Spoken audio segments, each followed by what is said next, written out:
Aha! Our Jacob has arrived. Yes.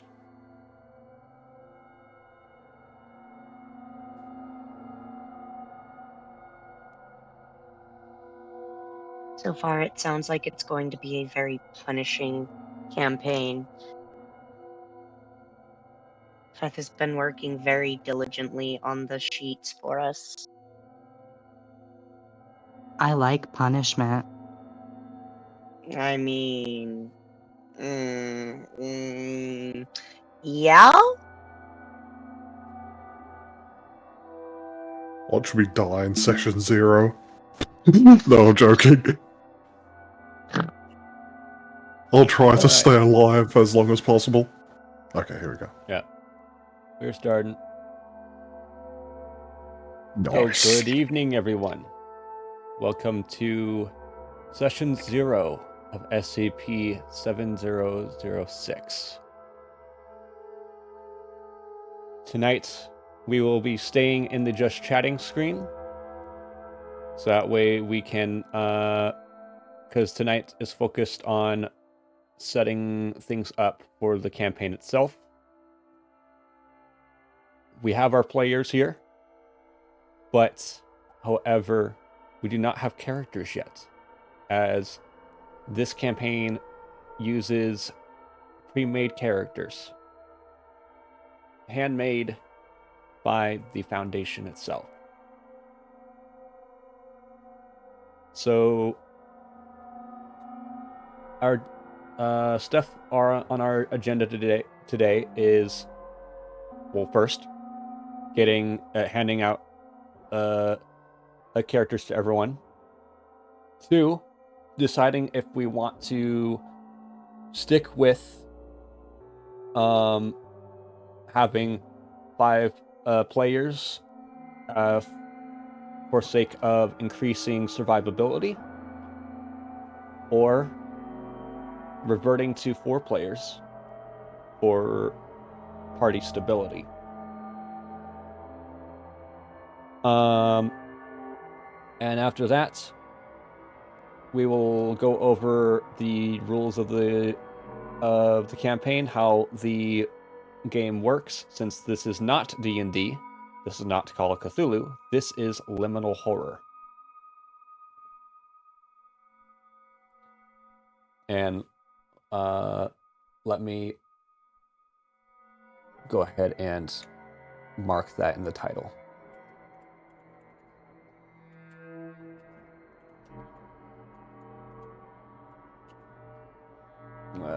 There we go.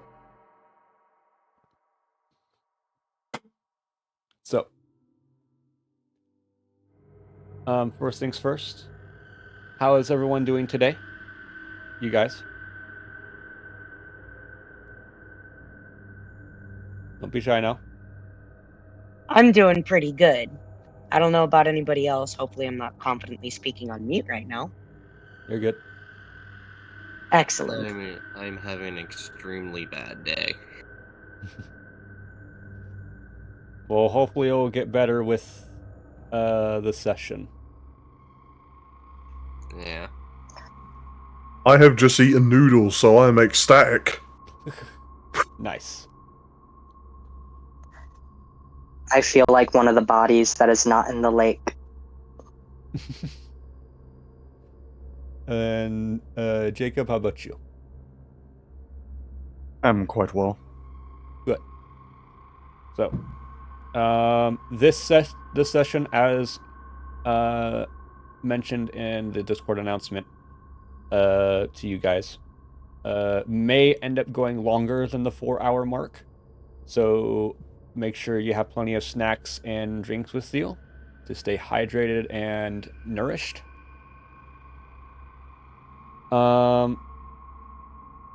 And with that, let's get started with the sessions, shall we?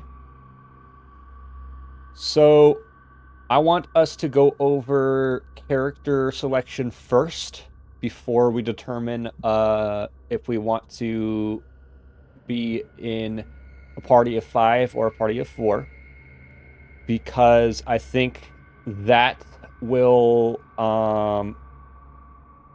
allow you guys to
going over the characters. So the characters in this game are referred to as avatars. As far as this campaign goes, but the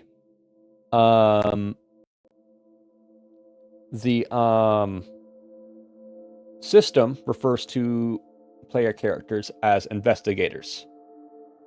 So you guys will be investigators, referred to as investigators throughout this campaign. So first is Charlie Smith, codenamed Secrecy. They have 3 HP, 10 strength, 12 dexterity, and 13 control. And since this is the first time you'll have heard of the control stat, I will explain it now. As HP, strength, and dexterity are self-explanatory to you guys since you've experienced tabletops before. Control is your ability to resist magic. Or to use or resist magic.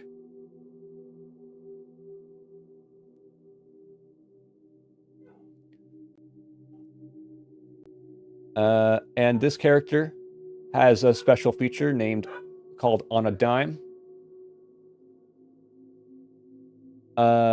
This character subtracts 3 from their dex save at the start of combat, which is how initiative is done. They do dex saves. Their starting inventory is a handgun, a Garrett, a flashbang, first aid kit, antique lighter, and a tactical weave trench coat. As far as backstories go, I will allow you. I'll give more detail for you when the character is selected, depending on which character you choose. But to help you gauge how this character is role-played as, will read you their quote. Secrecy. Our accomplishments and sacrifices will never be known. We are doomed to obscurity, and I have made peace with this fact. The next character is Subject Bologna 7, also known as Bell, codenamed Violence. They have 5 HP, 14 Strength, 11 Dexterity, and 10 Control. Their special feature is Monstrosity, which means their attacks are brutal enough that when damage they deal decreases HP to 0 or lower, they deal a D4 blast to all enemies in combat. Additionally, this investigator deals a D6 damage with an unarmed strike instead of a D4. The inventory they start with will be a broadsword, a sawed-off shotgun, a flashbang, some body armor, and night vision goggles.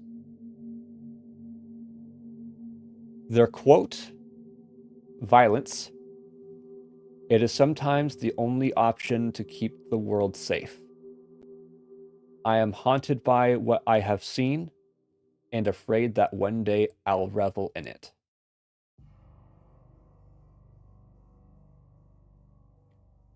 Our third option is Collection, or Orville Winthrop, codenamed Collection.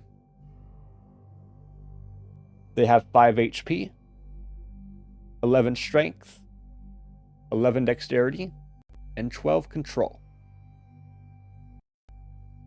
Their special feature is Deep Pockets. This avatar has 2 additional inventory slots, making a total of 12, which means the normal number of inventory slots is 10. They start with a shotgun, a kukri blade, magic known as Heartwave, which inflicts a D6 stress blast on any creature in the area possessing a heart, and another magic ability called Revolting Sphere conjures a ball or large lump of something utterly disgusting. Entities must roll a control save or take 1d8 stress. Their quote is, Collection. I know the contents of every cell and the names of all their inhabitants, and they know me. I know how to use my prisoners for good or for ill.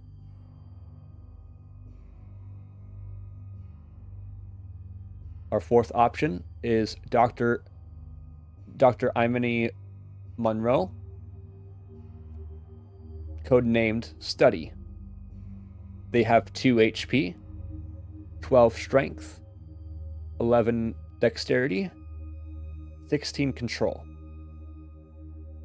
Their special feature is Well Studied. Once in each combat, this investigator may roll an opposed control save. On a success, they are able to analyze enemy weaknesses and may personally declare up to 3 attacks by either themselves or other investigators to deal maximum damage. Their starting inventory is a handgun, a magic ability called Hastening Crystal, which conjures a tetrahedral prism that bathes her allies in light. Those caught in this light act before all enemies and roll 2 dice for dex saves, taking the more favorable result.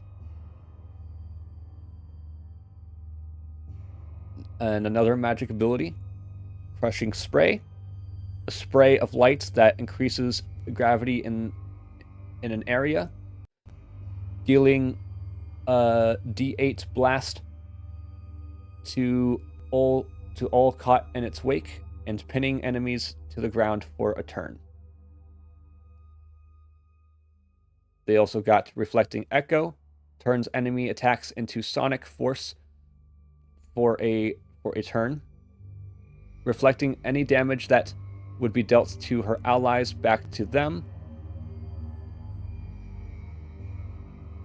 And they have Enlightening Smoke, which enshrouds the area in a smoke that hinders sight, but makes enemy weak points highly visible. Damage rolled against these weak points is enhanced, which means it becomes a d12. And 1s or 2s are rerolled. Finally, they have Jewelry that is carved from her own bones, which gives you an additional stability.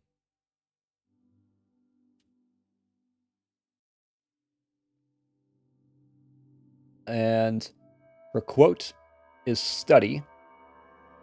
What good is hoarding all of this information if we do not put it to use? The secrets of the universe are just behind this door, that door. I will be damned if they are kept from me.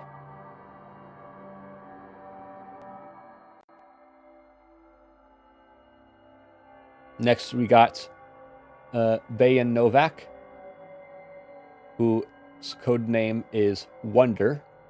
They have 3 HP, 11 Strength, 10 Dexterity, 13 Control.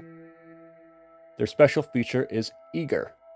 This investigator takes half stress damage, rounded down.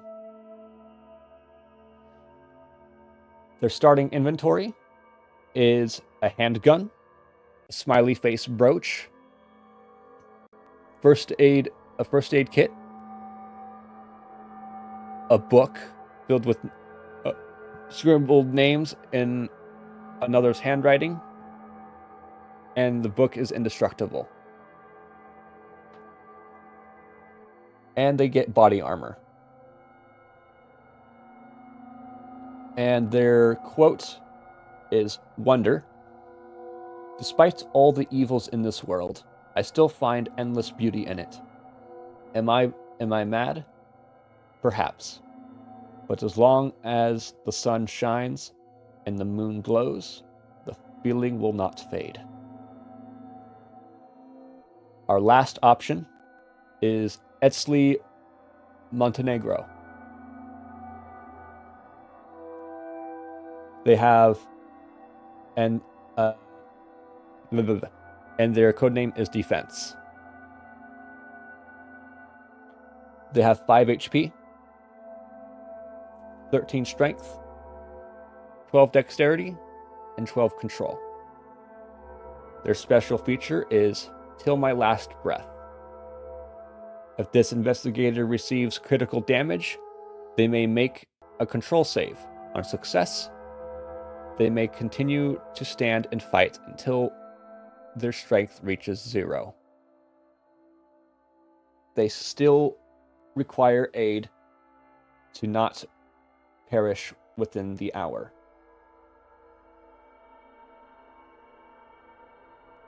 Their starting inventory is an advanced body armor, which gives additional physical protection. They get 2 flashbangs, a riot gun, which uses dex for attack instead of strength, and they get a field surgery kit, which is a better first aid kit. And their quote is defense. We are a shield. I have seen what happens when we falter, and I will never let it happen again.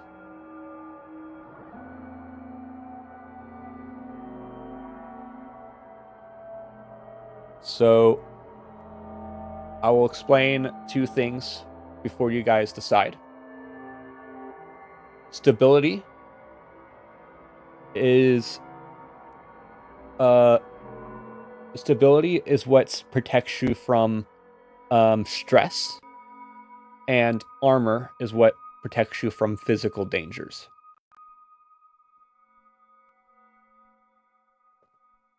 So with that being said, go ahead and discuss amongst yourselves what would be best fit for each of you, or what you guys would like to play as. And once you guys have finalized your characters, I will send you the character sheet. I will take secrecy. I either want to go for Dr. Amani or Wonder, but I'm not entirely sure which one yet, so I'm going to give my fellow players a chance to pick either one of those options first.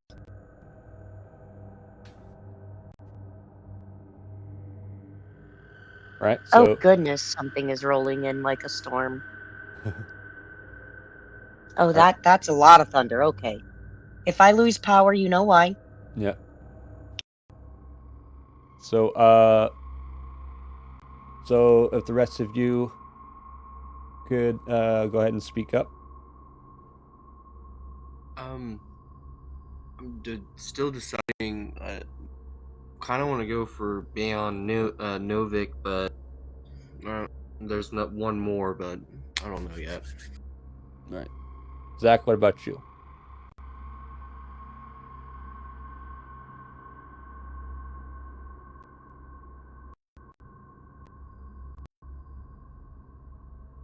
Zach?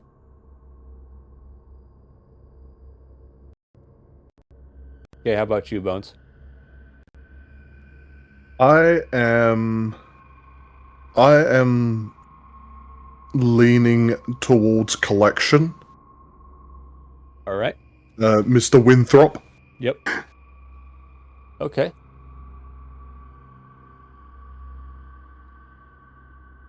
So, Zach, I'll come back to you again.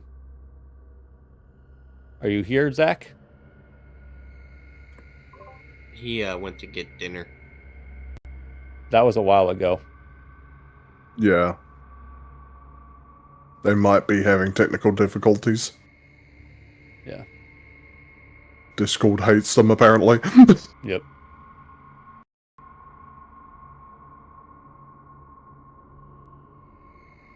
Well, then they'll have to choose their character later. So I guess we got 2 confirmed, which is Jacob and Bones. So Jacob, you wanted secrecy, and Bones, you wanted collection. Yes, sir.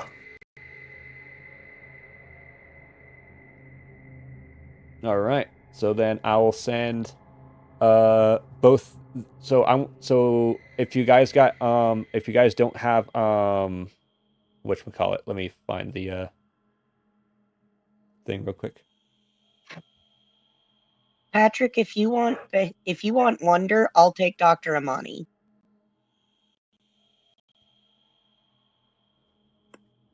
Sure. All right, then we are decided. All right. So if you guys have GIMP, that is GIMP. Or if you guys don't have it, I recommend you get it because when I exported these, they kind of did a little fuckery. So they may some of the character sheet may not be legible. So in order for you to look at it properly, you may have to look at it in GIMP. So, which is why I'll be sending you each of you two files. So first I will send Jacob their character sheet. By the way, I was nice enough to also include a quick summary of the rules on the character sheet as well.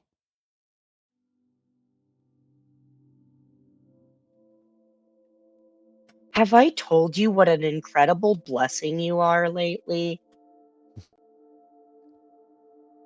So, Jacob, your character sheet is on its way.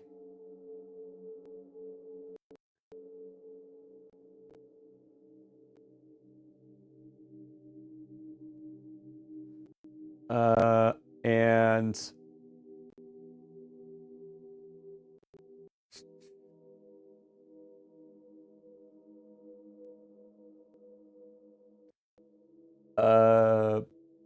Bones, I'll be sending yours next. Wonderful. You said you wanted a collection, right? Yes, sir. Collection. Right. Your character sheet is on its way. Very nice. What is the XCF file? That is the file that you would use to open up GIMP if the PDF is not legible. I see.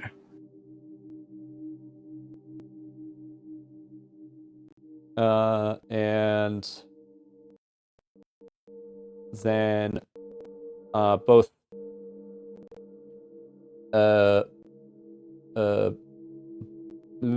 both Pat and Kieran, you guys I heard you guys confirm yours. Go ahead. Kieran, what was yours? Dr. Amani, the one you're on? Yes. All right. So then study will give you study.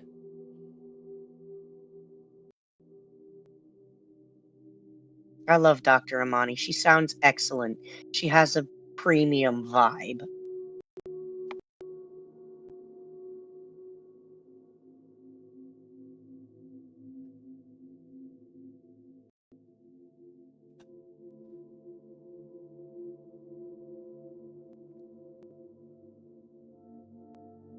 And then Pat, what about you? I am going to do the very last one. Defense? All right. Yes.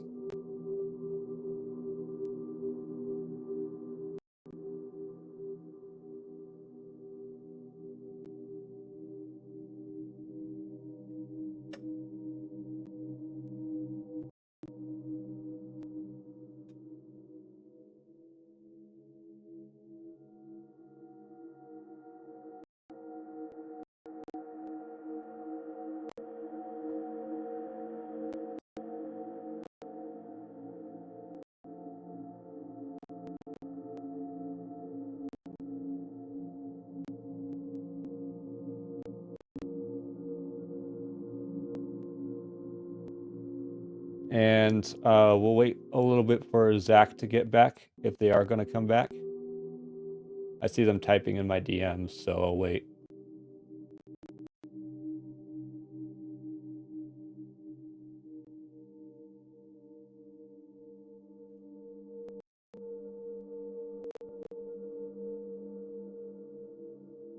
All right, so they have just stepped out as they have conflicting schedules in the future, which means we will be going down to 4 players.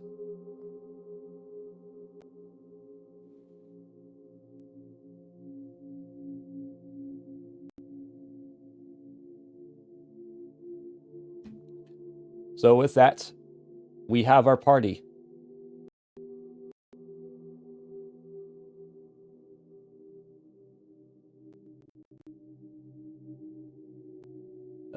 So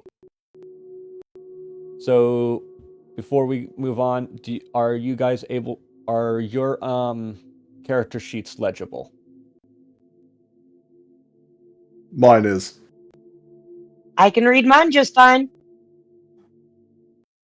Am I meant to be able to interact with it, like with the Call of Cthulhu sheet? Not this one, because for some reason, with their PDFs, it's not interactable. So I had that's why I sent you the GIMP files, because I had to do all of this in GIMP, which took me all day. Yeah, So I sat here with him. so um if you're so in order to keep track of your stuff, just use a digital sticky note. Works. Yeah.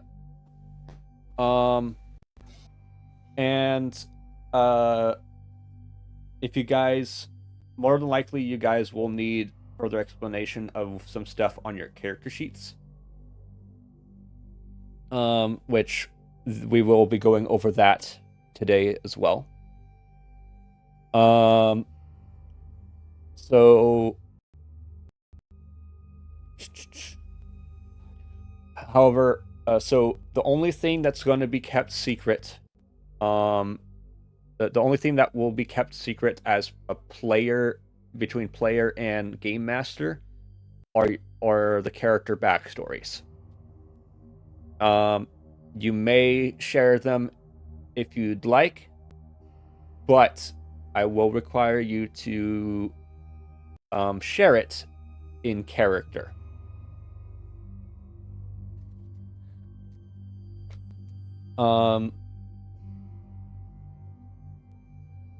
With that being said, I do know that aside from Jacob's character sheet character, I need to send the rest of you the backstories, as Jacob's character was the only one that was small enough to fit on the character sheet. So I'm gonna send. Excuse me. I'm gonna stop sharing my screen with you guys, so I can send each of you guys the DM with each of your backstories.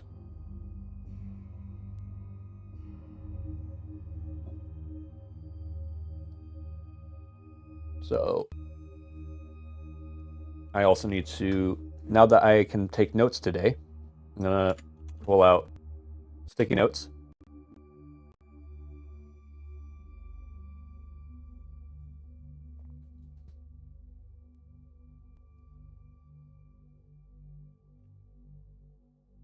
I'm gonna make a new sticky note.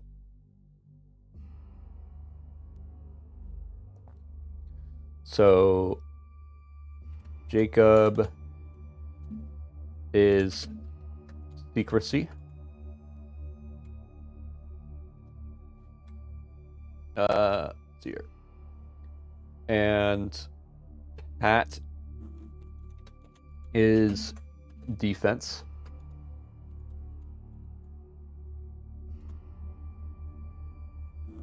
Kieran is study.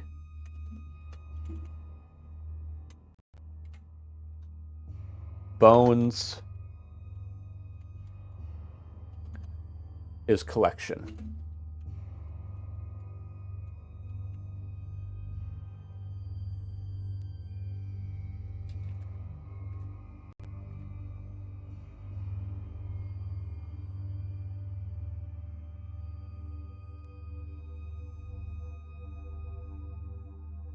So now, just give me a moment as I go through the stuff to send you guys your backstories.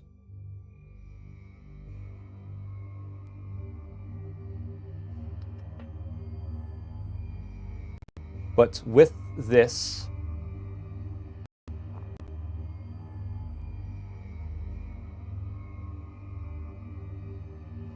okay. Which one did I just copy? That was... Okay, yeah. So, Bones, here is yours. Thank you very much.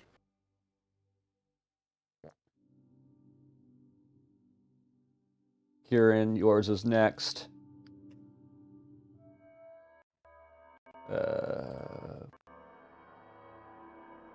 Blink. Blink.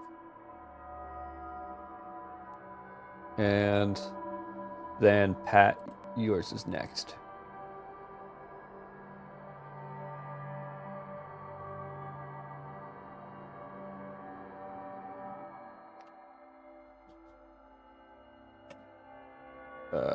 Blink and blank.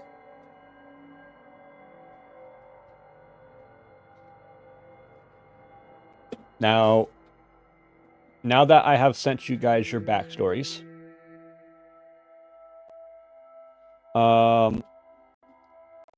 we'll go over some rules of the campaign. I'll, to start with, I will reiterate the rules I sent in the 05 Council. Throughout this campaign, please do not read SCP-7006. And I, as the game master, am priority speaker. So if I'm trying to say something, I want everyone to mute.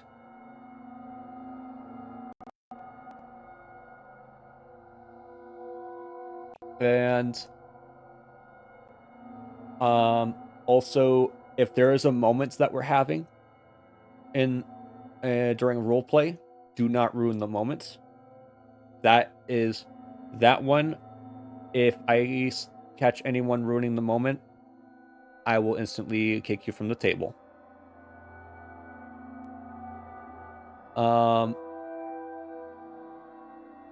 And also, there will be no character changes mid-campaign. So whatever character you have is what you got. If you want to change your mind about the character you're playing as, do so before the end of session 0.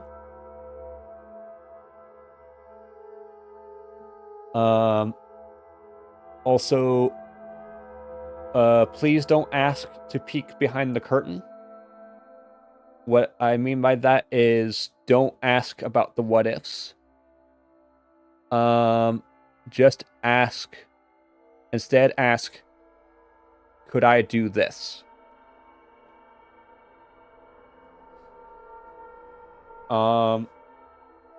Also, if you see something, say something. I cannot stress this enough. If you're having a conflict with someone in the group, I'd prefer it to come out in the open sooner rather than later, so that way it doesn't explode.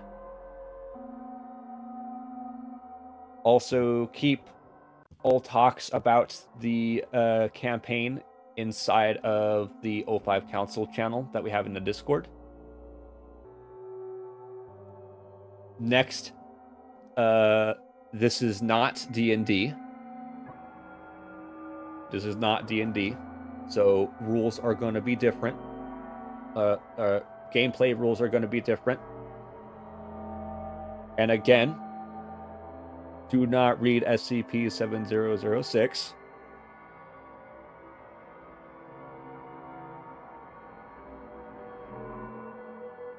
Now that we've gone over the rules of engagement, I'll let you guys know that this is this campaign is of hardcore difficulty, which means if your character dies, you will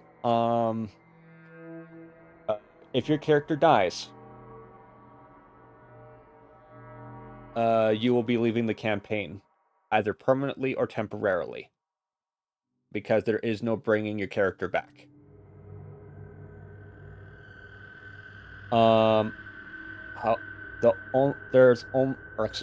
With one exception. If you guys complete a module, all characters that have died during the previous module comes back in the next module, which there are 3 modules.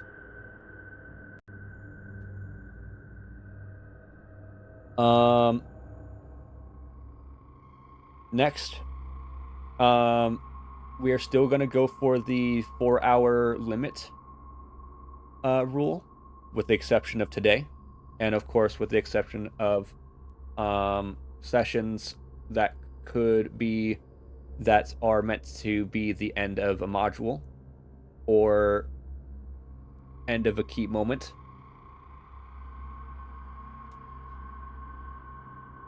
And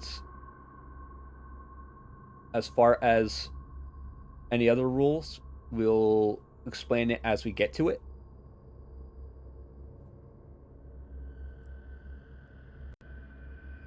So, as of right now, the floor is yours. If you guys got questions about your character sheets or some other rules, you may speak now.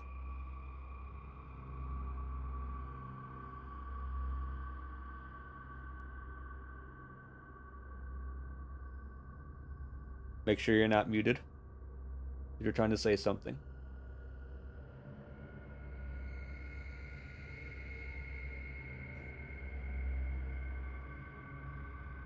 Will these sessions be held at the same time as Temptations of the Other Side? Yes. 6 p.m. for your time zone? Yes, it will be on Thursday, 6 p.m. Pacific Standard Time. Alright then. Now... And... Oh, go ahead. Go ahead. I'm sorry. And that would be 2 a.m. my time? Yeah. Okay, just to clarify. Thank you. So, I will also state this. If at a point we are not having fun, like, I will allow you guys to step in and say, this campaign is not really fun. And I will not be offended if it comes to that, because this is an experiment we're doing. And experiments do fail. So if this campaign does not work out, I do have another campaign set aside for D&D, which all of you guys will be allowed to participate in. And that will be Curse of Strahd.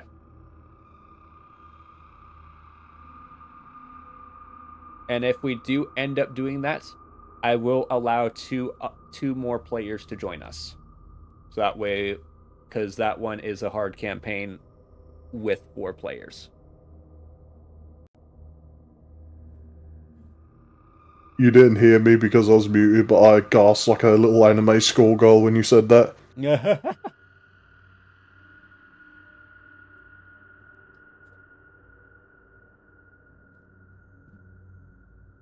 So, again, if you guys are ultimately just not having fun in this campaign, please speak up, and we can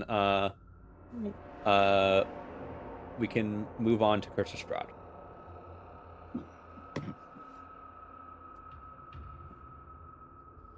Well, I can't say nothing until we experiment. Yeah. So.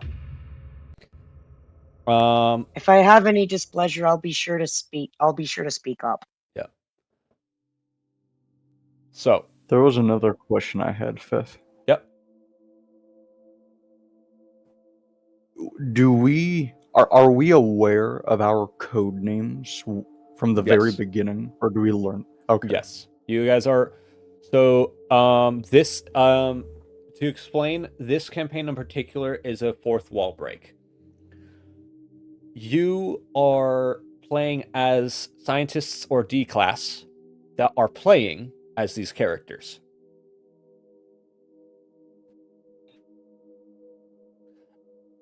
So, which means right now you yourselves are members of the SCP Foundation at a table playing a tabletop.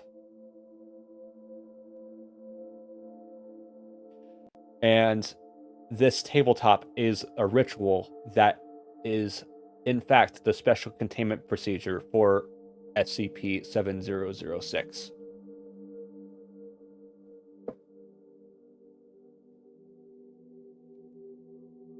And are we also aware of this from the very beginning, or do we Yes. find this out over time? Yes. Hmm. The characters are not aware, but you yourselves are. All right, that is what I meant. Yeah. So, are they aware of the code names?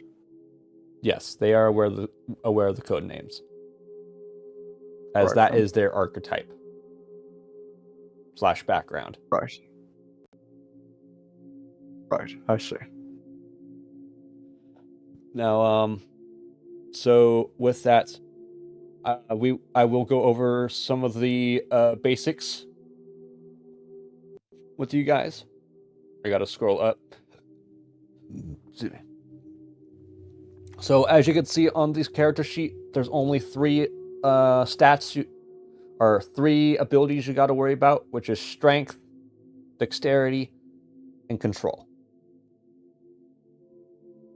And as I explained before, strength and dexterity are self-explanatory. The control, however, is a little bit more complex. Yes, simply put, it is the ability to resist magic and to use magic, but it's also your willpower, your charm, and also maybe weird stuff, which there's nothing really to elaborate on that. So there are no such thing as ability checks. There is only such a thing as saves.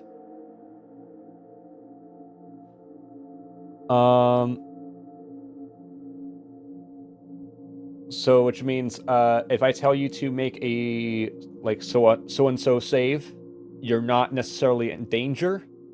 That's just how the check goes. HP, however, in this game does not stand for hit points in this game. It stands for hit protection. And hit protection reflects your ability to avoid damage. And there are 2 types of damage, which is damage and stress. Damage is physical, stress obviously is mental. As far as healing goes, you may perform a quick or short rest to completely restore your HP if you lose any. But however, your characters will be exposed. If, however, your abilities get damaged, you will be required to use a full week's rest. And it has to be with medical intervention or magical means.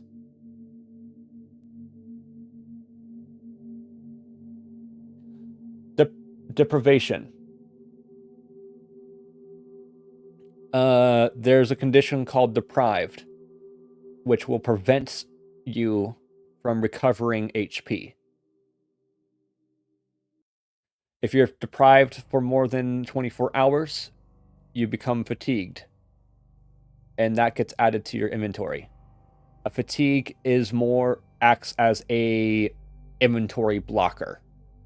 So the more fatigued you get, the less you're able to carry.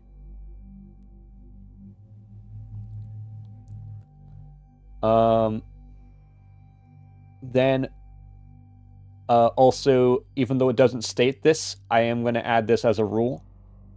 If fatigue fills up all of your inventory slots, your character will die.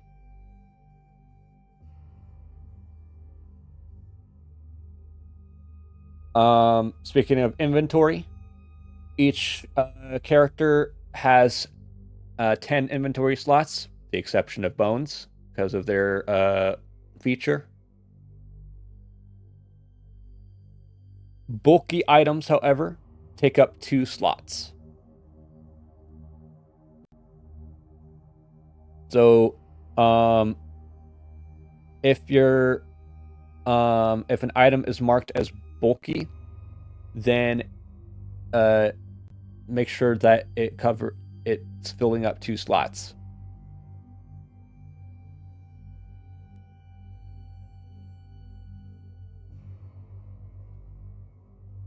Let's see here.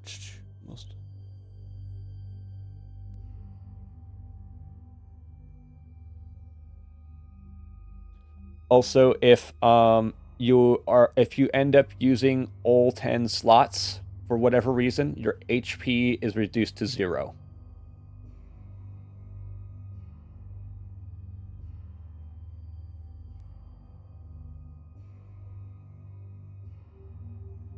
Magic. Each spell takes up an item slot. If you attempt to cast a spell, you have to make a control save to retain the spell. However, if you're deprived or you are in danger, the control save is no longer about retaining the spell. It is about avoiding dire consequences from casting the spell.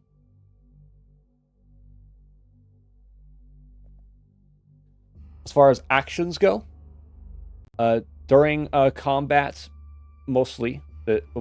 So as far as actions, we worry about actions in combat. Usually, you each get up to 40 feet of movement, and you get 1 action. Actions may take the form of casting a spell, attacking, additional movement, which is dashing, where you move an additional 40 feet, up to an additional 40 feet, or some other reasonable activity. And these take place simultaneously. Retreating is an available action. If you are retreating from a doomed situation, that will require a successful dex save and a safe destination for you to go to. If you do not have a safe destination, then you cannot retreat.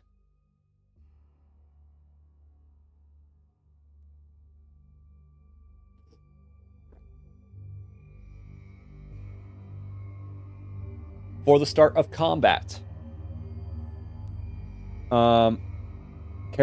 everything that's participating in the combat must pass a dex save in order to act on the first round.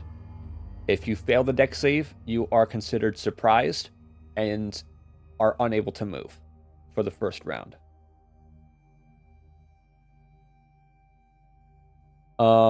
During combat, all attacks automatically hit. Attackers roll their stress or damage die, depending on what attack they're doing, and subtract any protections from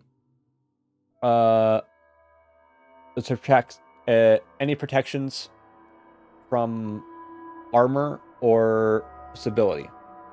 So if you have armor or stability and you're about to take damage, make sure you take away however armor you have from that damage before applying it. And deal the remaining total of the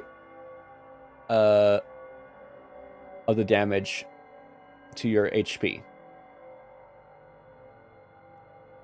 Excess damage, however, is dealt to strength, and excess stress is dealt to control.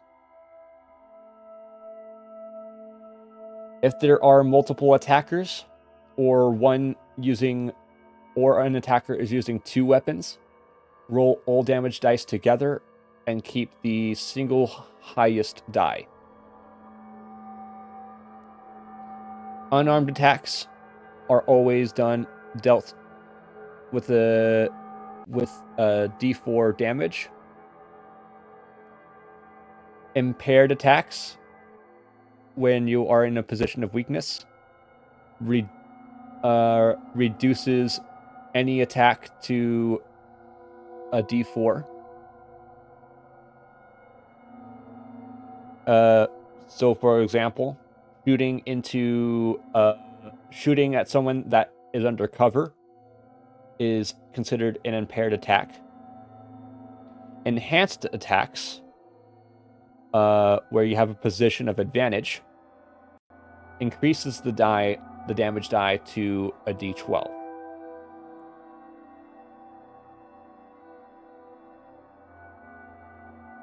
Blast effect areas, for example, or excuse me, blast is actually different.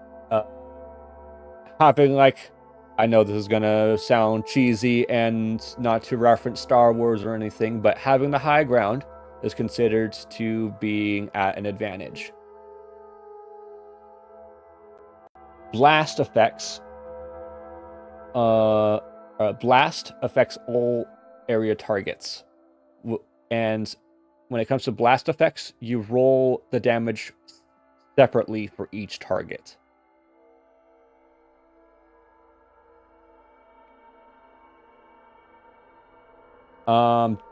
Damage that exceeds the remaining HP again applies to strength, and stress that exceeds HP is applied to control.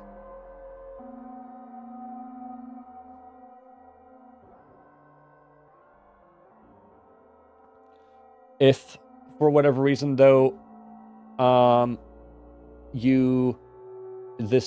if for whatever reason this happens when it comes to strength, you must make a strength save in order to avoid taking critical damage. If you fail, you are dropped. Your character is dropped and is out of combat. And if they are left untreated, they will be considered dying.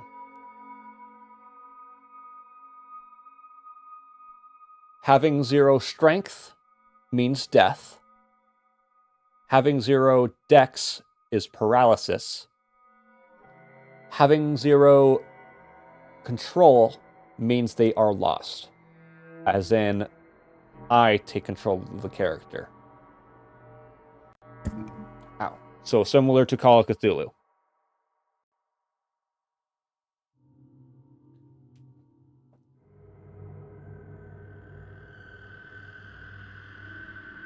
The rest we will explain as we go along. But those are the rules I wanted to go over before we started, so that way you had at least a little bit of grasp. I know it's a lot to take in, but we have time to learn to practice it as we play.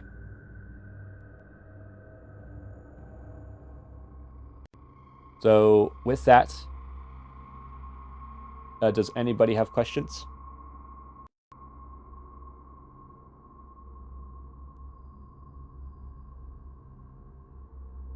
I think I understand it pretty well. All right. To add on to what I asked earlier, do our characters know just our own code names, or do they know the others as well? Just your own. All right then. Does that also go for the main names? Like how mine is Charlie Smith, Yeah. for example? Yeah. Okay. Which is why, for this session, as we start, we'll allow your characters to give introductions to each other. But that is after I read you the adventure hook for the first module. And I will advise you guys. I will remind you, as I've stated before, there are 3 modules. And again, if your character dies or becomes lost, then that player will either permanently or temporarily leave the campaign. And when we start the next module, he will come back.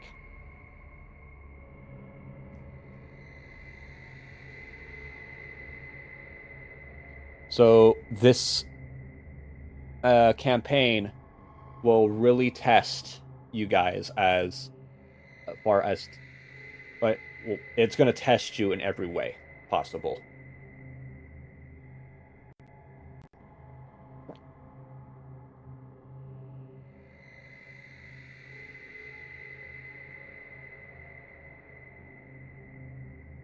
So,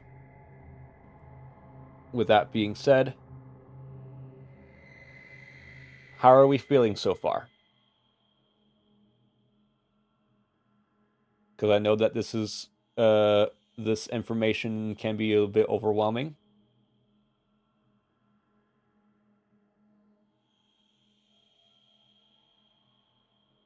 I'm feeling pretty good and confident so far. Good, good. Compared to some of the tabletops I've played, this looks pretty simple. It sounds fairly simple.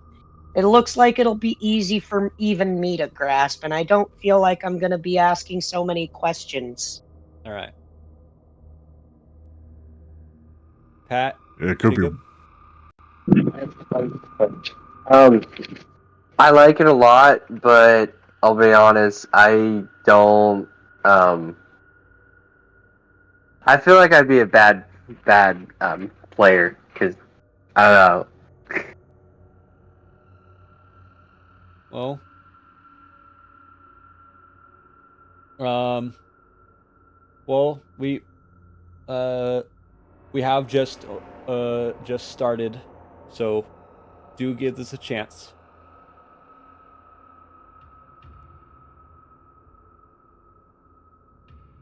If you're willing to be bad at it until you're good at it, I'm willing to be bad at it until I'm good at it, okay, man? Yeah. So, what about you, Jacob? How are you feeling?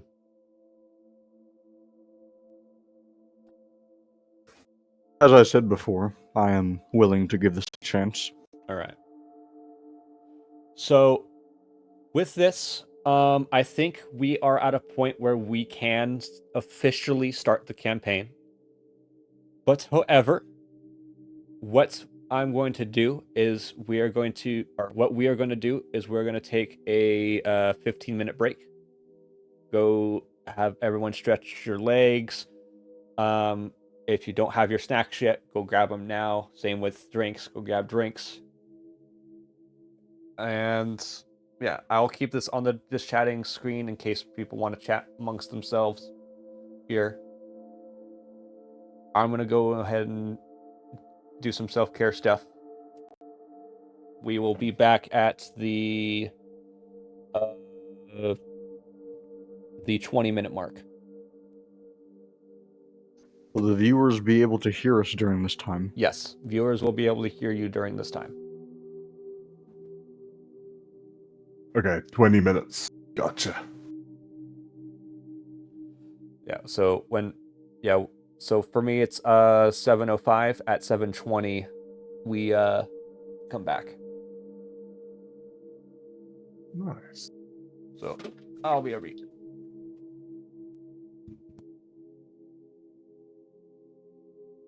So, like, I had concerns What's your when I had concerns when I heard that the highest HP being seen was 5.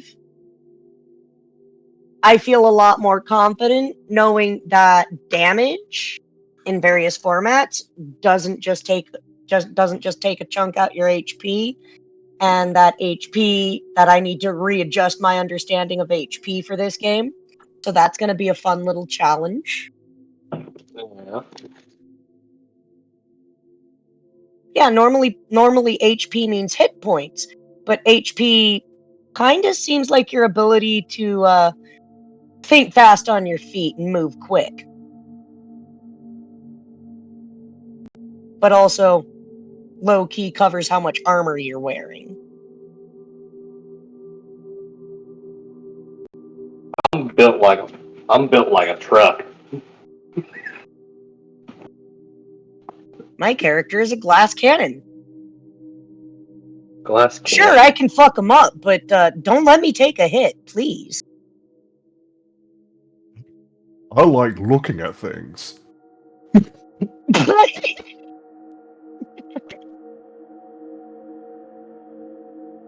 I'm reluctant in looking at things, but I have to look at things. Sounds accurate, though. So listen. I can hear Dr. Amani just speaking in my head, like, already, but I'm just gonna level with y'all right now. I am not voice acting a black character because I'm just not comfortable with it. I'm not gonna do it. Y'all are just gonna have to imagine her being very tired and not giving a fuck kind of attitude. All right.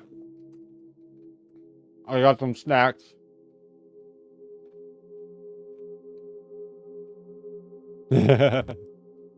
So, how are you guys doing? Food. Doing fairly well. Sorry, go ahead.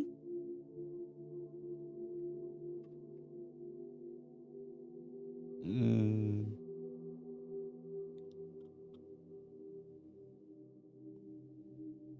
All right. What are you eating, Game Master? Ruffles. Nice.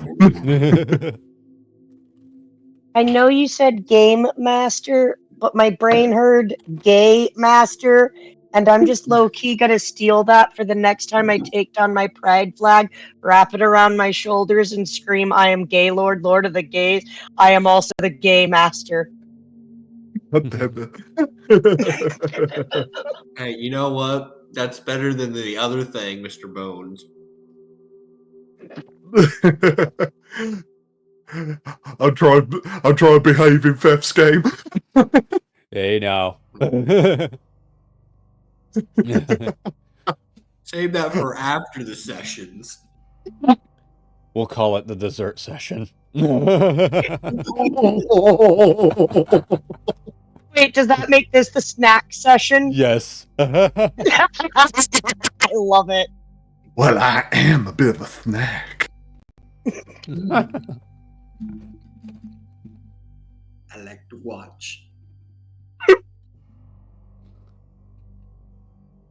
Okay, I'm gonna take this opportunity for a bathroom break Yep. Yep. Now's your chance. and to water myself.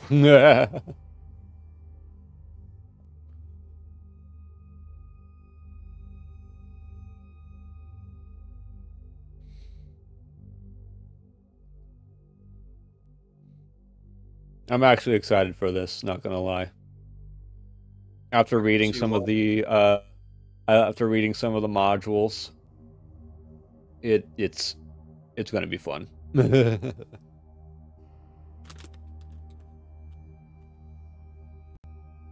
it looks like it's gonna be pretty easy for me to run too. So Fef, I did have a question about the name.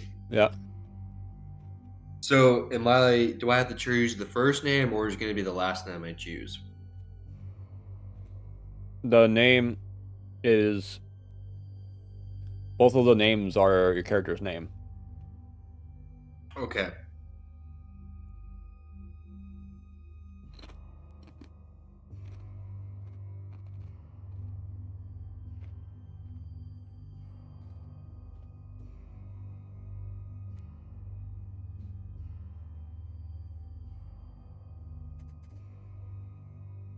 Man, this is some really spicy salami.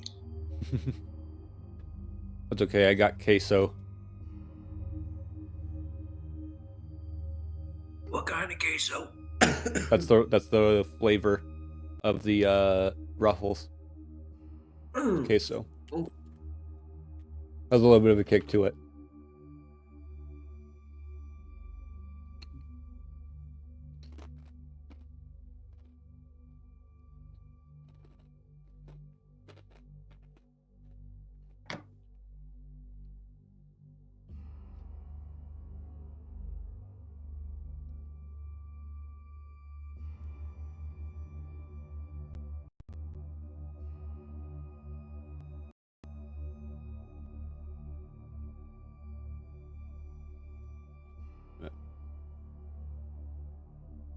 Ooh.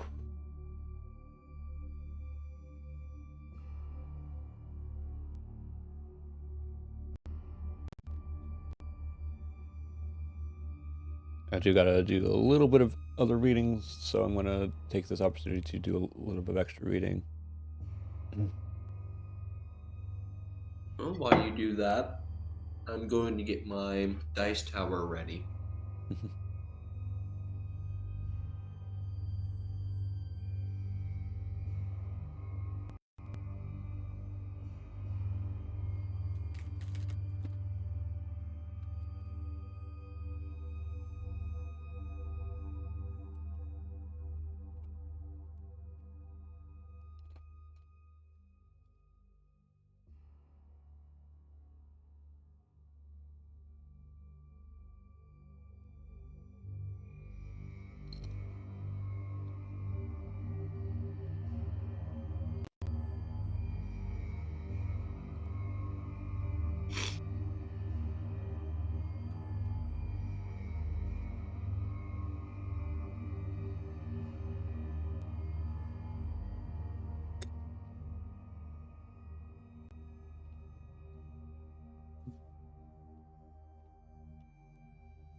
Firth, Yeah. does this campaign have a set end date like Temptations of the Other Side, or no? No, it doesn't have a documented date. It's considered the date redacted. I see.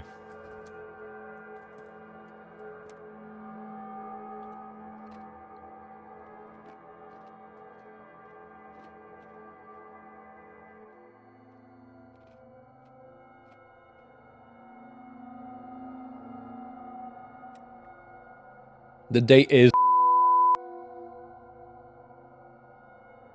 Fitting.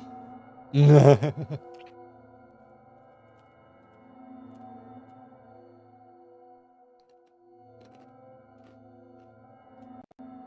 couldn't hear me because I was muted, but as soon as you said that, I was just cackling.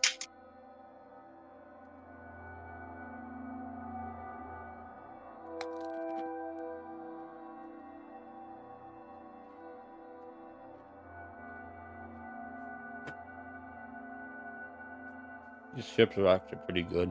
Not gonna lie.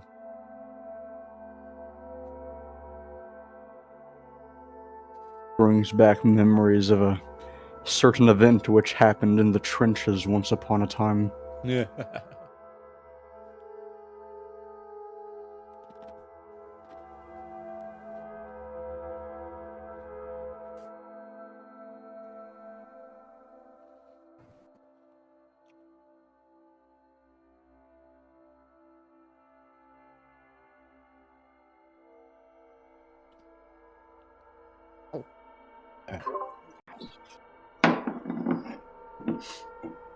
Yeah.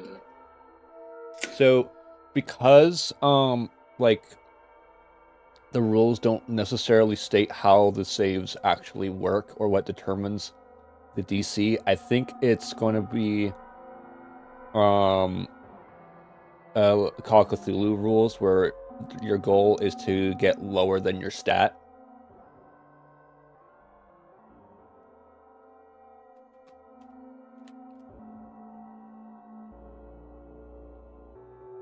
Lower or equal to your stat. So, do you think that will have to do insanity checks as well?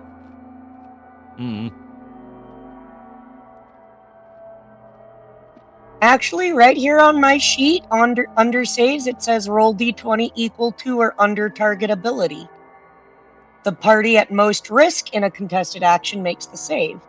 So I think that means whoever is having to make this, whoever the action is being taken, the action is being taken against, has to make the save, and you have to roll equal to or under your ability.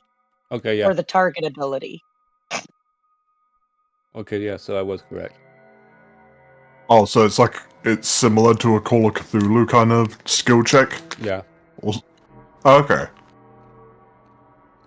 Yeah, I'm just reading back what it says on my character sheet because it sounds like you are absolutely correct. I just wanted to double check and make sure that, because you're the one who put it here.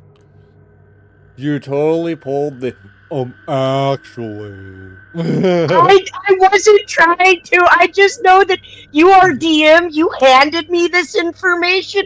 I have this information readily available, and I'm very good at parroting. I could just read it back to you and confirm.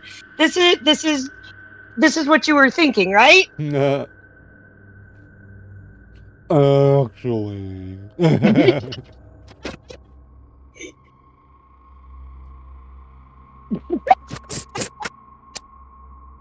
So, I'm reading the magic and stuff, and this is actually pretty cool. Okay.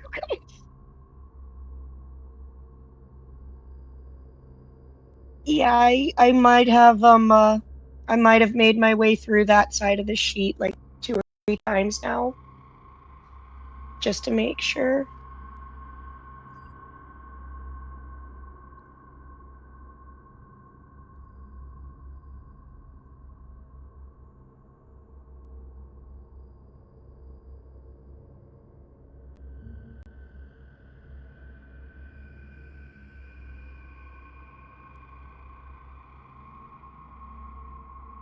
Alright, since are all of us here?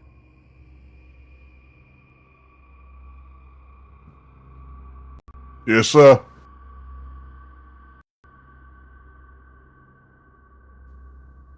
Yes. I'm still present. Pat, what about you? I'm here. Alright. So, yeah, we're close enough to the 20-minute mark, and all of us are here, so we can continue. So, I have to read you some stuff at the beginning. First,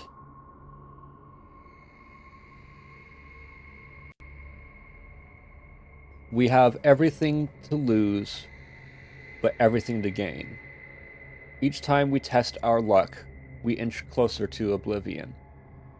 But inaction leads us into the dark. Our power rests upon a pinpoint of divine intervention. We need to make sure that pinpoint stays right where it is, for all our sakes.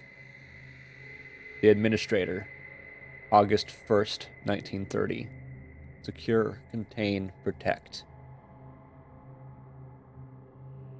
The Parable of the Warden. What games do gods play? Is the thunder the clatter of their dice in a cup? Is the wind the motion of their arms as they draw a card? Are earthquakes the shifting of their board? Do we live and die by their whims? Their whims, we thought, were out of our control. But then, deep in the archives, we found it, their rulebook. Those who read it knew of the horror that lurks in spaces too liminal. What games do gods play? They play with our lives. What if the thunder is just sound following light? What if the wind is just cold following heat? What if earthquakes are just the earth in a fit of rage? Doubt is common down in the foundations of reality. That is why we seek absolution.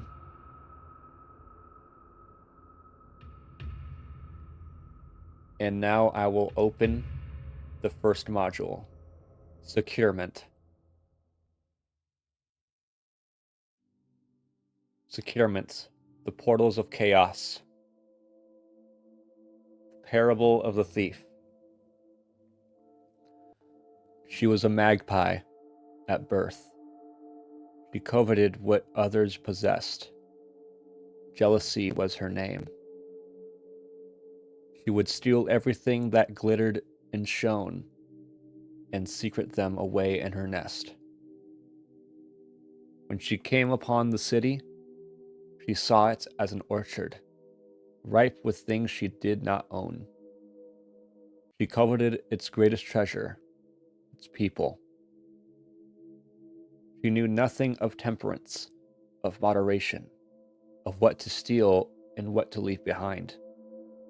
She stole gold and silver, but also secrets and wonder.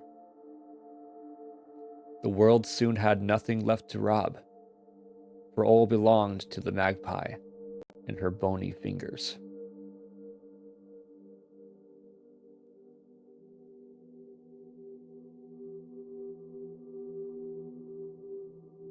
Orders have been placed from on high.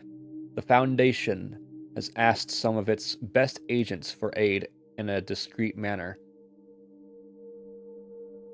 Unfortunately, all of those agents are in some way indisposed, so they have to settle for you. You're ushered into a small room one day, roused from your sleep, without any coffee or warning. Standing before you is a woman who's 6'0" with dark skin and curly black hair. Looking rather miffed, not at you, just in general. Good morning. There's an item that we think may have breached containment. You're bound for the Pitted City to resecure it.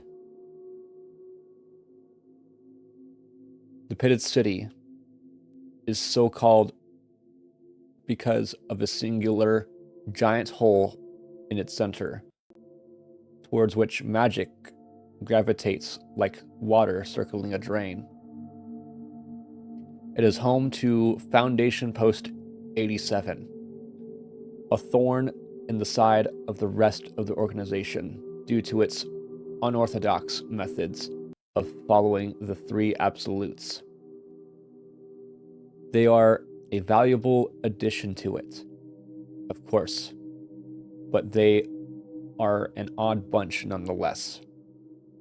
Few can forget the tribulations they go through every autumnal equinox, and fewer still are willing to acknowledge how full of wonder those staffing it are. A Foundation artifact was transported to Outpost 87 for study within the city's confines. But ever since it arrived, we have had no communication from the people at the outpost. We have reason to suspect a mutiny. You are to investigate and resecure the site. Any questions?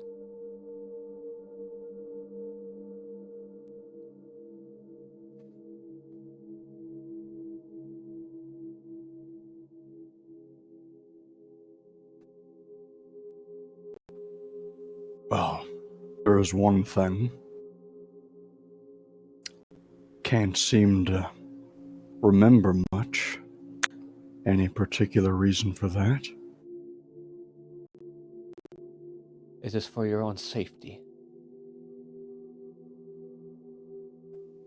Right.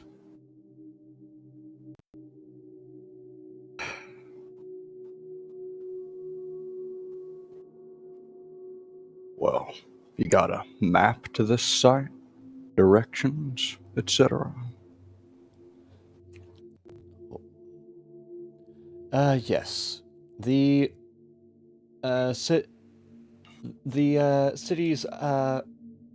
city's location will be marked in your PDA.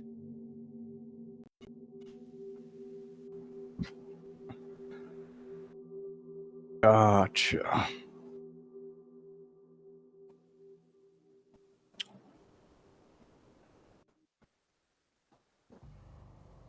Are there any other questions?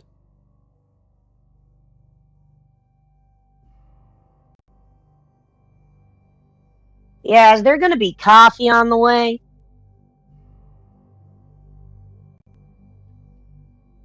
No. Don't. Well, hell, I don't do good without my beauty sleep. Fine. Well, there goes my question. Why, you too?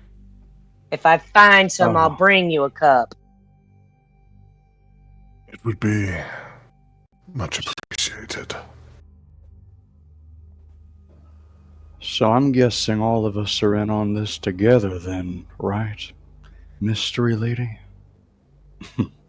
Yeah, looks like you stuck with us.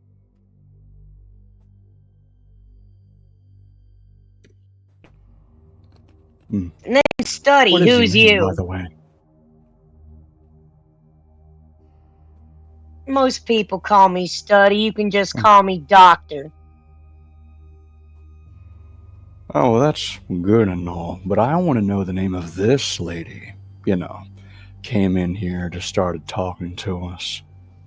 Be nice. So,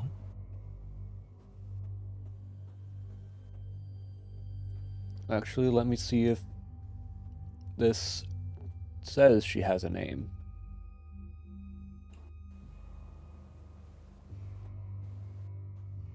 Let's see here.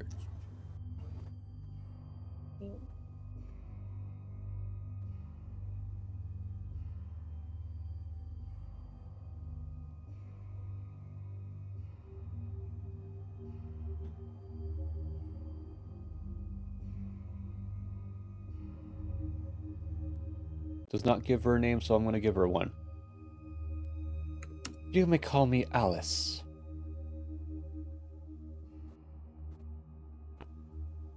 Alice. Well, Alice. Are you some sort of executive at this facility? Or wherever we are? That isn't of importance right now. Right now, you should be asking the questions about the outpost if you have any questions about that. Otherwise, you have your orders.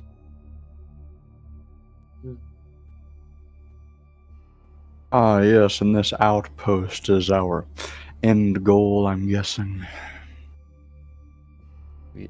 Yes.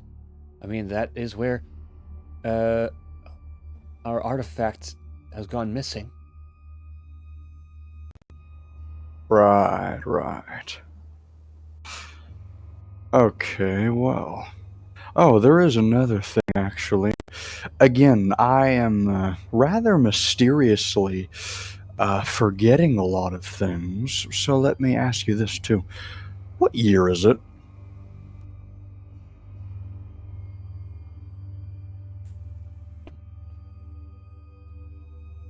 You're such a fool. It is 1930.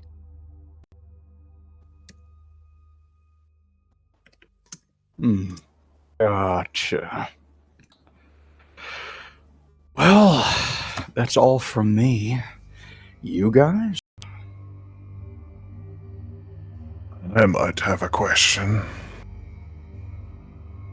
What is the nature of the artifact in question?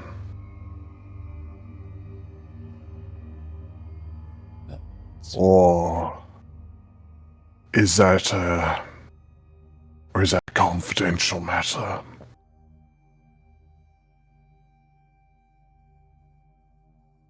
Let me see here.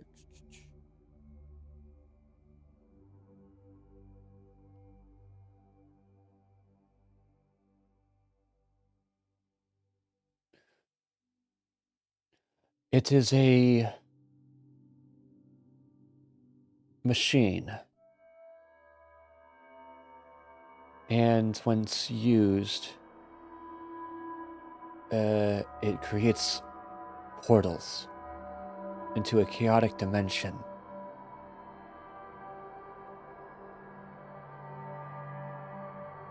I see. Well, that certainly sets the mood.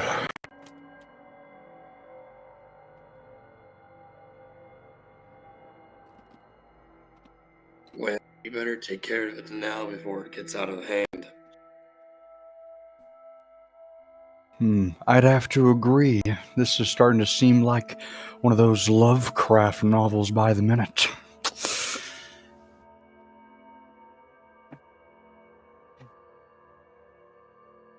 Yeah, well, knowledge is power. Maybe we should quit asking questions and get to work. But I still want my coffee.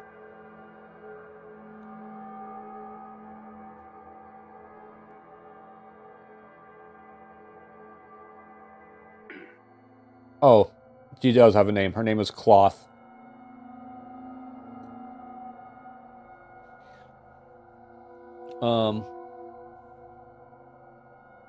I'm not gonna lie, I sounded better. Sorry.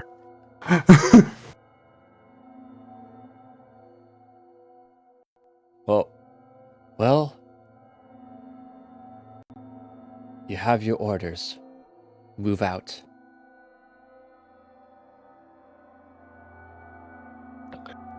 Yeah. Fast forwarding about a day.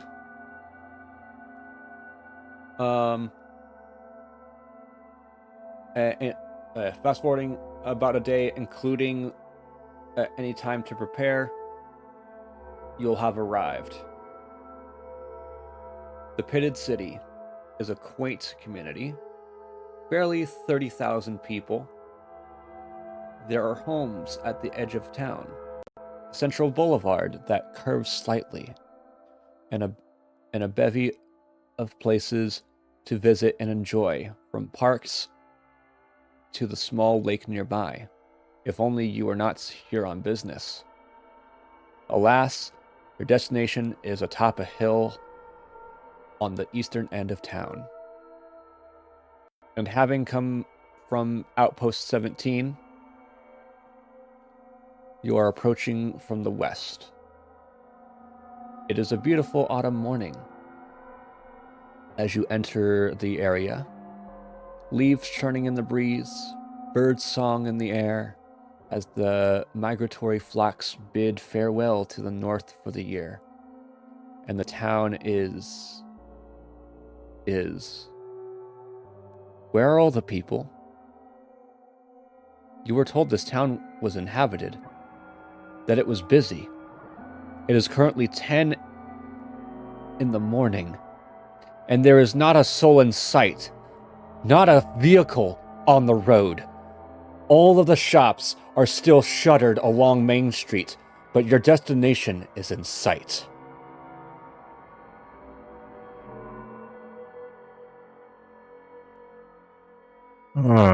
This looks extraordinarily bad.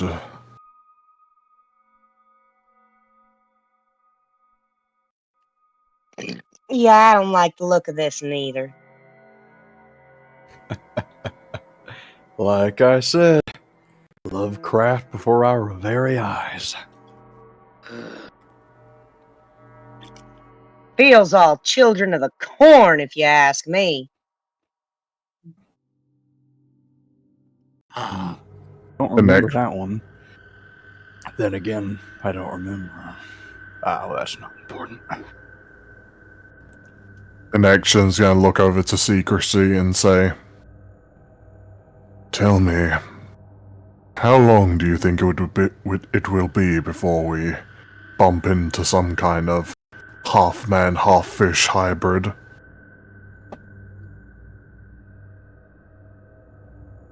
You meant a mermaid, right? Or was you talking about a siren? No, the Shadow of Innsmouth by H.P. Lovecraft. The gods of the deep. Let's just Oh, say you meant they. Dagon. Yes. Let's just say they did certain things with humans, and it well, let's say it produced some interesting results. In case Well, don't go turn into crab people. in case you guys haven't picked up by now, you guys are an MTF. Oh, that's the mobile task force, right? Yes, you are a mobile task force. Is there like the symbol of it anywhere on us, or? Yeah, give me a moment.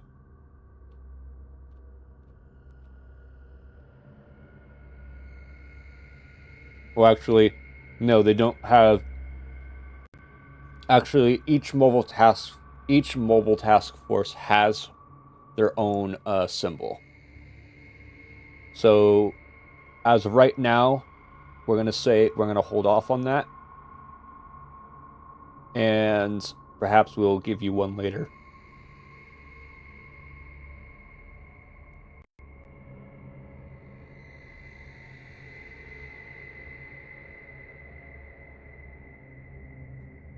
So, with that, carry on.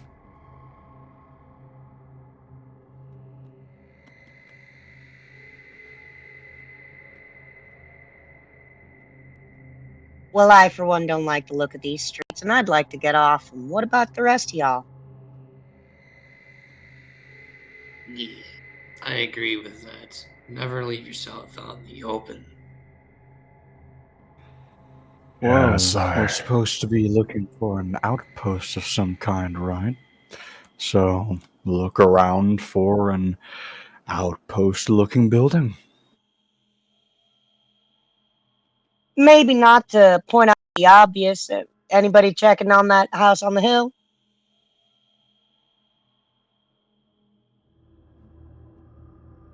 Well, if no one else is going to do it, I guess I will do it. yes, Guess I'll come with you.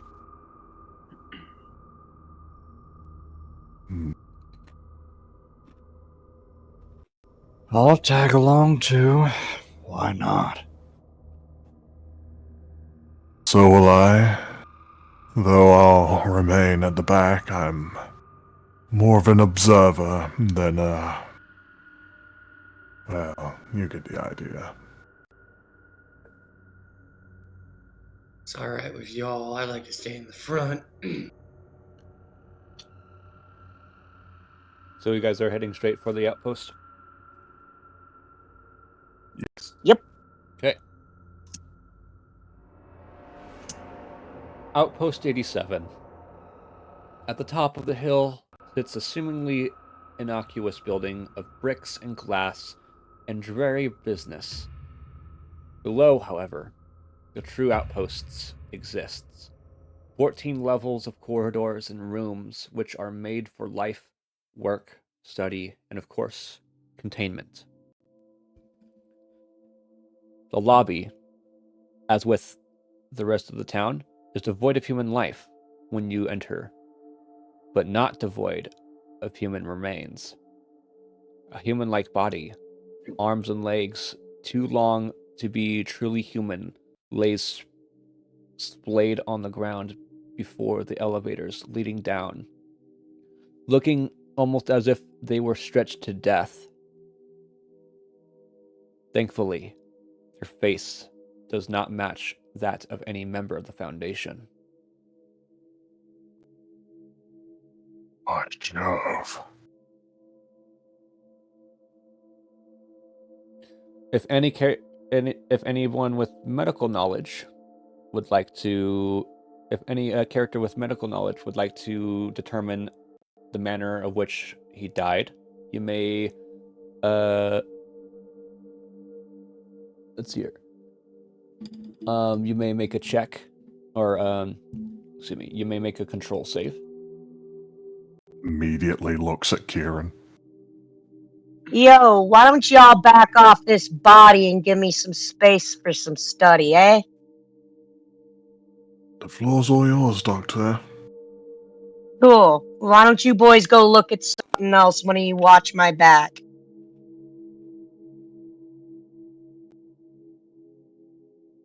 Agreed.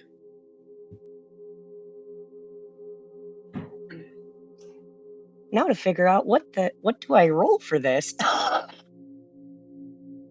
It's just a D20, isn't it? Yeah, it's a D20, Yeah. and it's a control save. Yes, but a D20. Okay, control save. There we go. That's the information I needed. Thank you. I did state it, so My apologies if you did. I didn't hear it.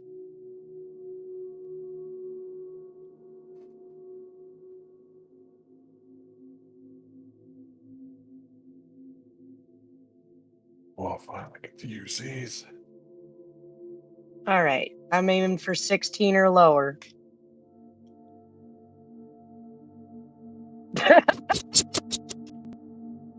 Nope, I got a 6. that's a good thing. Oh wait, I did. That means I did it. I'm thinking backwards. So, Shit. so how are you examining the body, by the way? Is it with your eyes or with your hands? First of all, you don't touch a fresh corpse without a pair of gloves. If anybody's got some gloves, sure, we'll use our hands, but nah. We're not using hands. Right. We're not. First of all, covering mouth, nose, keeping the airways clear. Gotta take a piece of cloth and try to keep as many particles away out of the air past the airways as possible. We don't want to be breathing in diseases. So And you managed to determine that he died due to his heart not being able to pump enough blood throughout his body. Such a mundane death for such a strange creature.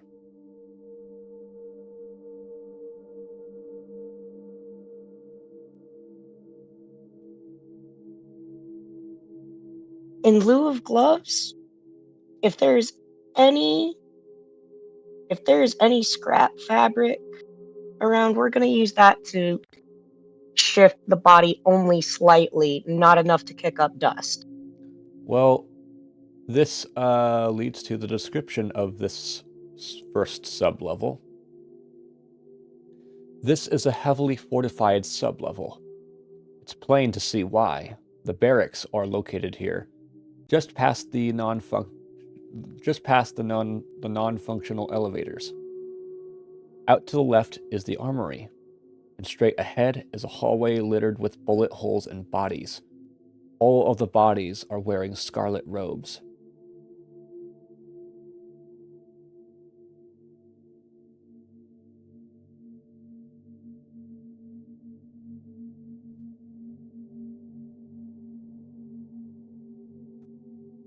trying so hard not to quote Boondocks right here. There was a firefight! Oh my god. Sounds like we've stumbled upon a cult massacre. That's my first thought, anyway. Well, just in case, we should keep an eye out. You never really know, they still could be here. Ah, wonderful. More foolish zealots messing around with things beyond their ken. He's Give me a second.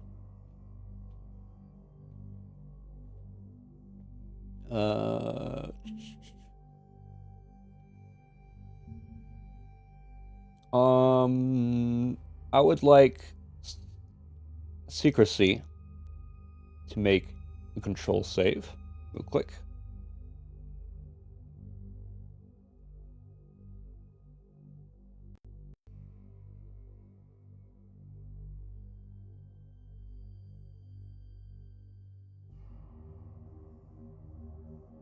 So, Jacob.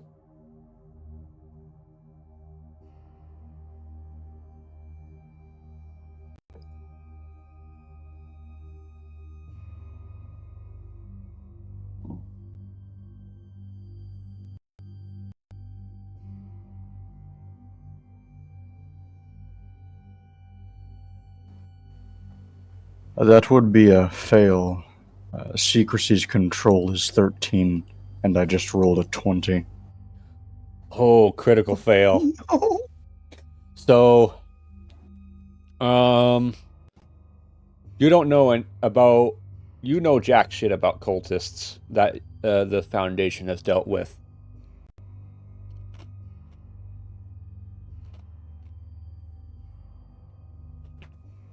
May I make a check on cultists? Yeah, you may. It's a control Very save. Okay, let me check my character sheet. See what I need. Okay. Well, here we go. That's a 6. All right.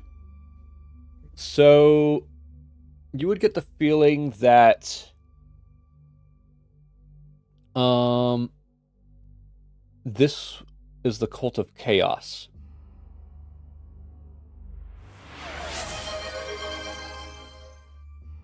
Code _master Ah, yes. 8949 just redeemed blessed True to party. their name. And also, everyone has been blessed. So for the next hold on. We're going to where's my D4? Thank you, Twitch gods. Yes, we appreciate everything you do for us.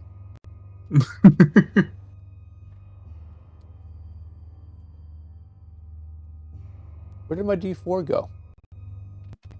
I hope that it did not drop and there's like a D4 somewhere out there waiting to be stepped on. No. Curse Seems like you. Sorry. Seems like everyone is blessed except Feth.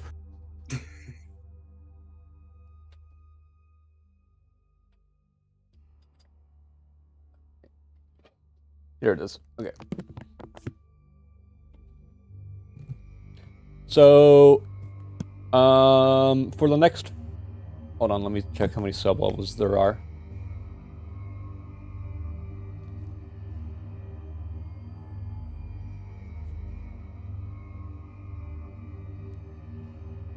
Yeah, so for the next 4 sub-levels, I'll allow you guys to roll advantage. Nice.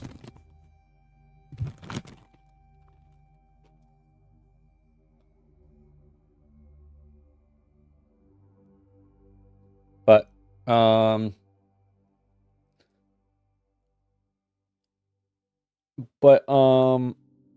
not only are you able to conclude this to be a cult of chaos. You also notice something doesn't seem right about the bodies.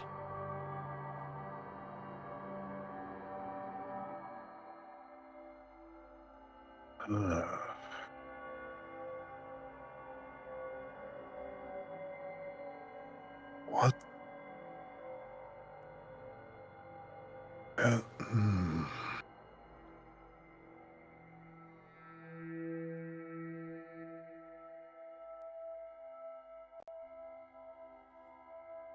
And it is at this point, Bones, aka Collection, I want you to roll a dex save at advantage.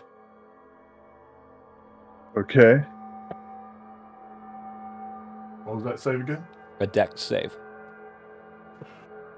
Oh boy. Okay, let's do this.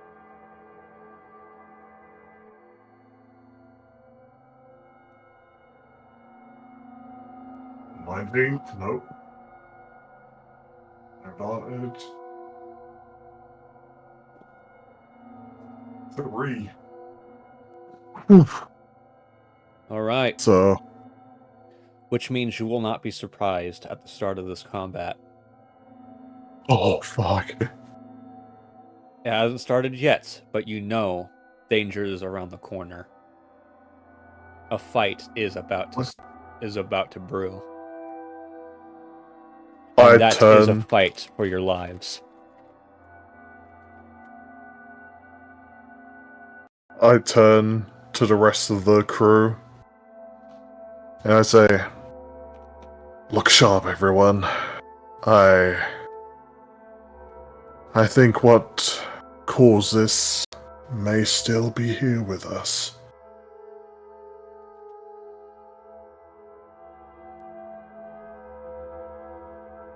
Agreed. We should never stay apart from each other for too long. Stick with a buddy, you never know. Yes. Indubitably.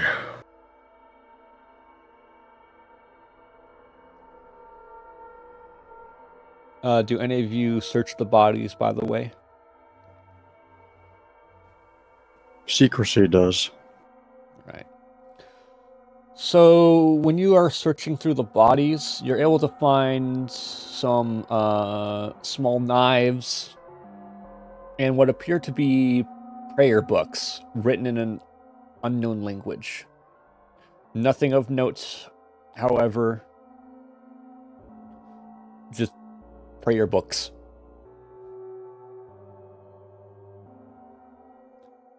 But as you proceed down the hall,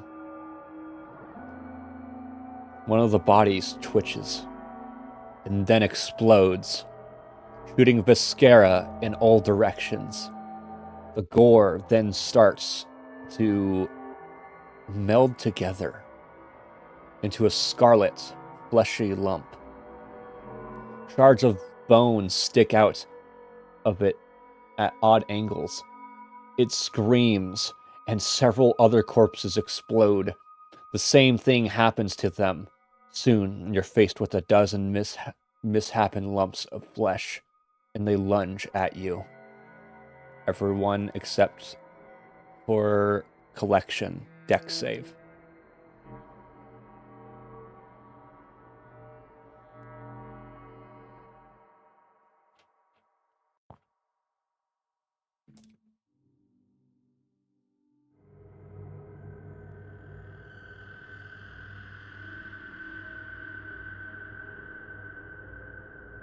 It's a 7 for me. It's an 8 for me. Secrecy got a 5.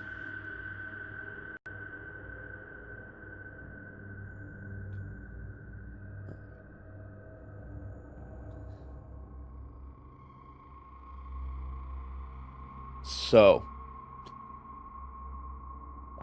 I'm gonna ask again, but Bones, you're guaranteed to go first. Very nice. Kieran, what was yours again? 7 out of 11. 7. Pat, what about you? 8 out of 12. Jacob? 5 out of 12. All right. So, Bones, you go first. As a dozen of these chaotic-looking lumps are charging towards you and the party. Are there any doors nearby? Any open doors? The only open door that you can see is the armory.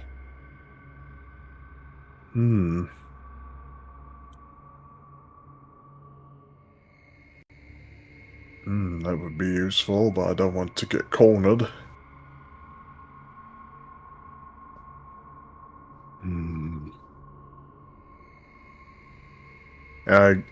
And I assume they're blocking the path ahead? Yes. Ooh. Guess the only way in is through. I would like to take a shotgun to the one closest. All right. So now again. All right. So, wait. Yeah. Now again. Attacks automatically hit. But you still need to make a check. So make a strength save. Okay.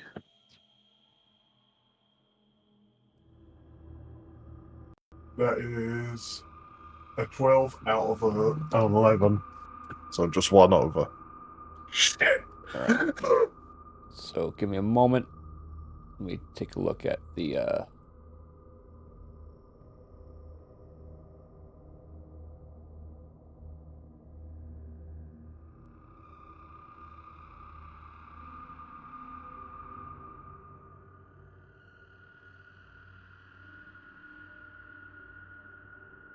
I would like to apologize. Oh, excuse me. Never mind. Ignore that roll. Oh, okay. So let me check. Okay, so the damage die. What is the damage die for the shotgun?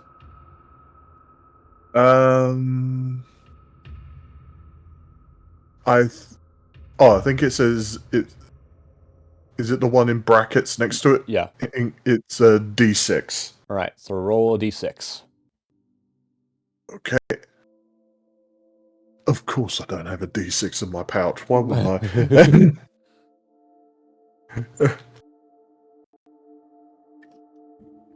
Let me just.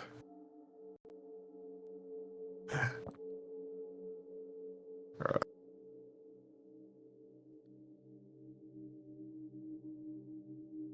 Okay, that's a 1. 1. Okay. So it takes. All right, so I gotta mark that real quick. Keep in mind, there's a dozen of these.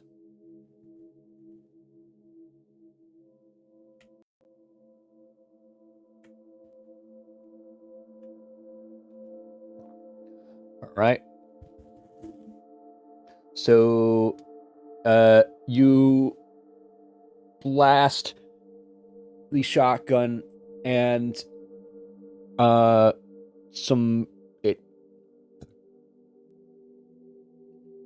you're still like a little appalled by this lump of flesh.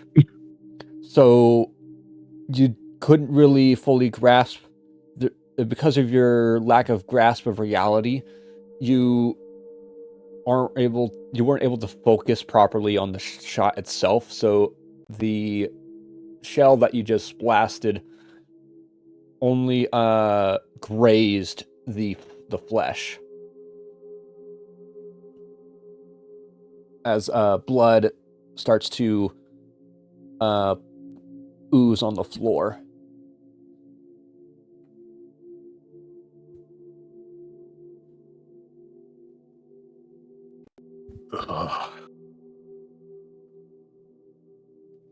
Vile little bastards. Now you still got movement, and the way to the armory is still open. I would like to go into the armory. All right. So the armory contains 2 first aid kits and 2 assault rifles. Each of them are a d6 damage die. Mm-hmm. It's been picked clean beyond that, and there are signs that whoever was in here, got out in a hurry. Except not everyone is out. A researcher stands in the corner, shaking, his breath raspy. He has clearly been crying for a very long time. He is standing over the body of an ancient. He turns on you, raising a pistol. It clicks empty. He yelps out a scream. You think he says, "Let me," or "Don't let me die." But it might also just be a sob.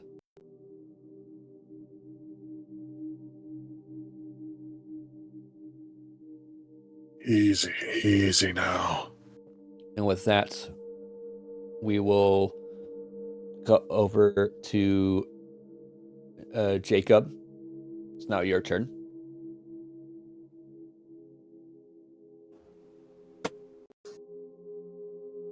Question. Could we say that the corpses that Secrecy investigated before this battle said there were knives? Yeah. Would he have been allowed to pick up some of those knives? Yes. All right. In that case, he is first going to see if he can spot anything that may be considered a vital point on this mass of cartilage and gore in front of him.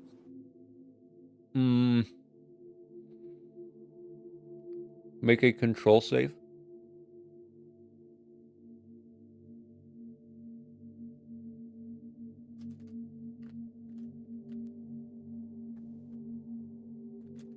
Secrecy's control is 13. He just rolled a 1. Critical success. All right. You can tell that the way that the flesh is condensed with itself, physical damage, yes, is an option, but however, it's going to absorb most of that damage because of how much flesh there is. As far as mind goes, it's pretty mindless. So, if you could somehow make it deal it some stress, then you could probably kill it faster.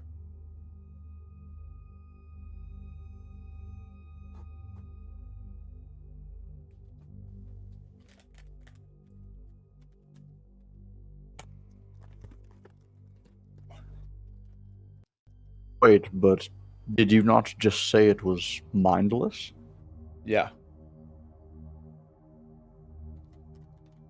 It still has a control stat. If it is.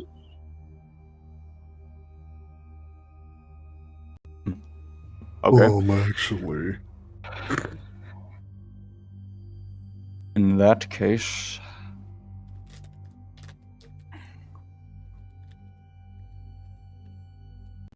Okay.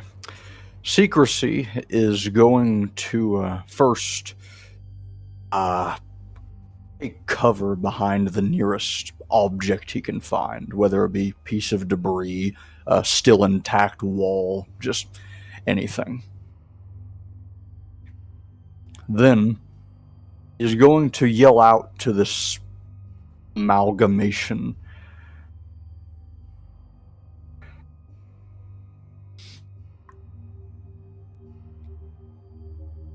Her sole purpose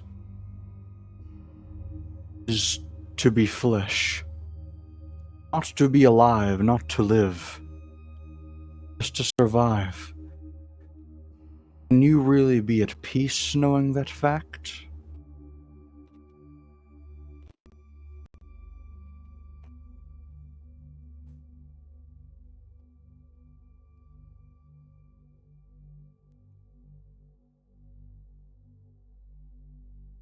And what was it you were doing before? Before he said that, he took cover behind the nearest thing he could find. All right. Go ahead and make a dex save then.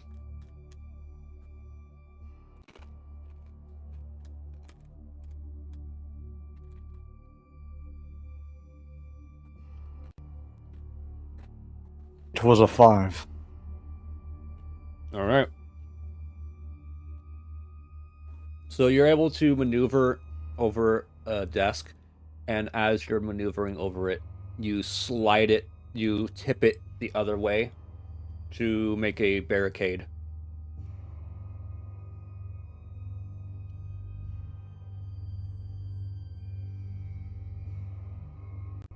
Once he is in cover, he peeks over to see if what he said had any effect on the creature. Well, as of right now, you won't know, as we're going to have to move on to Kieran, as you have used up your action and movement. Well, I was going to say, since I don't have access to my spell list specifically, I don't seem to have the information other than it's in my inventory. So I'm going to use my. That's why I gave you the opportunity to ask beforehand. So I will give you your magic now. My ADHD must be killing me on this because I can keep missing these opportunities. I'm so sorry. But I'm going to use my well-studied combat ability. All right. Once in each combat, this avatar may roll an opposed control save. On a success, they are able to analyze enemy weaknesses and personally declare up to 3 attacks by either themselves or other avatars to deal maximum damage. Come on, team, let's go. Yeah. You love me, don't you? Of course. My back is tired. Don't wear me out. I'm carrying the team.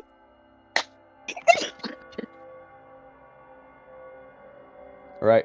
Make the control save. All right, let's see. I've got a 16. I'm feeling good. I'm feeling so good. Yes! It's an 8. All right.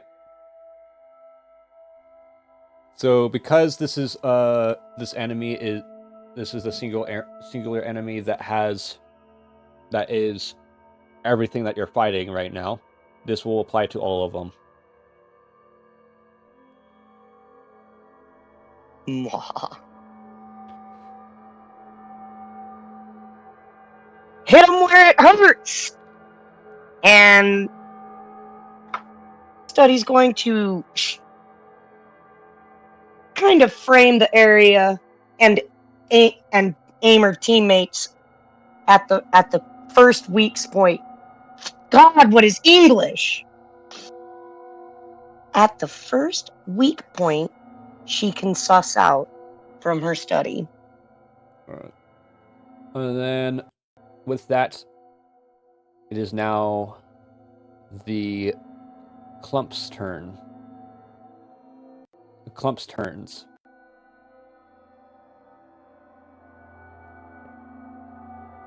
They all go together as they're considered a horde.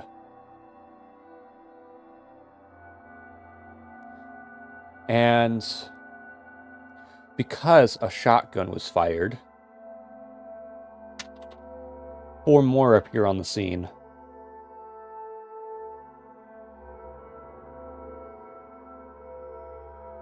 Oh shit.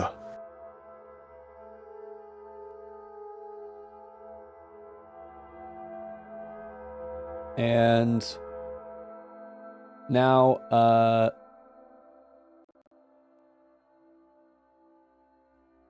you hear this deafening scream. Just, all of you hear this deafening scream that pierces your ears. And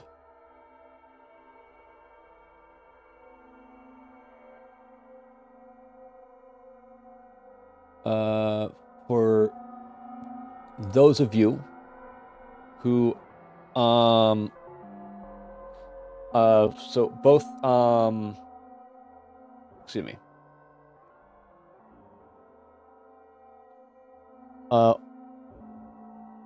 everyone except for Bones, who is currently in the armory, will be affected by this. Let's see here. Where did the...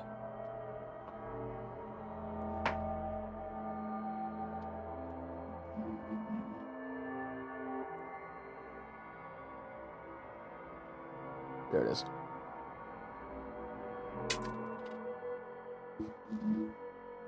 Oh, come on. No. It fell down the... It fell down. All right. We tried that one.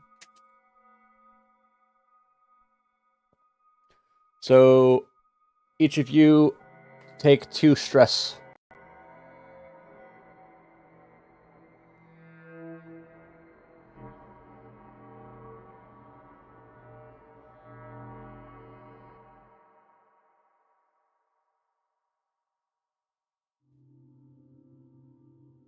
Do we subtract that from our HP? Yes. But remember, that,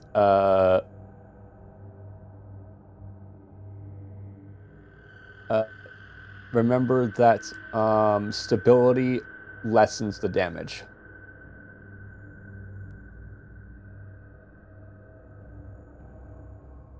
So if you have stability, then make sure you subtract that from the damage.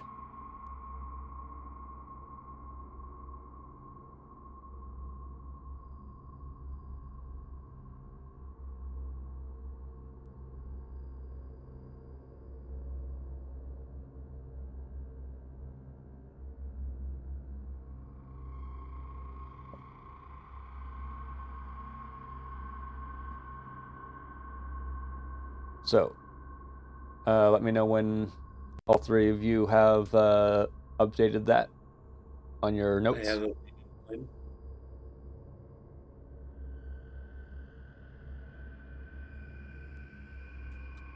Done.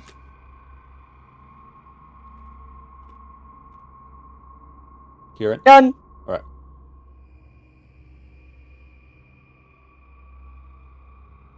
So now we move on to Pat. Okay. Does the creatures have eyes? Does the creature have an eye? I mean, there are... You think you could see some eyeballs in some of the mesh. Okay. I would like to use a flashbang. Alright. Give me a moment. Think I have a plan.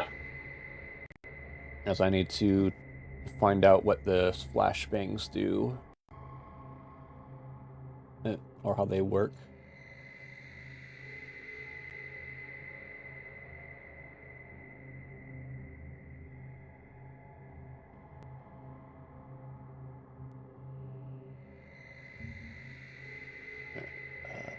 I hate to be the person asking this question, but I'm going to be asking this question. It says armor damage or stability stress on combat. My character has 1 stability. I'm taking 2 stress damage. Does that kill me? It means that you take away one from the damage. Okay. Thank you. And I also already stated that.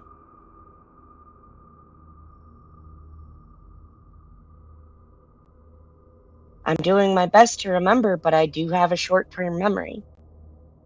This is new.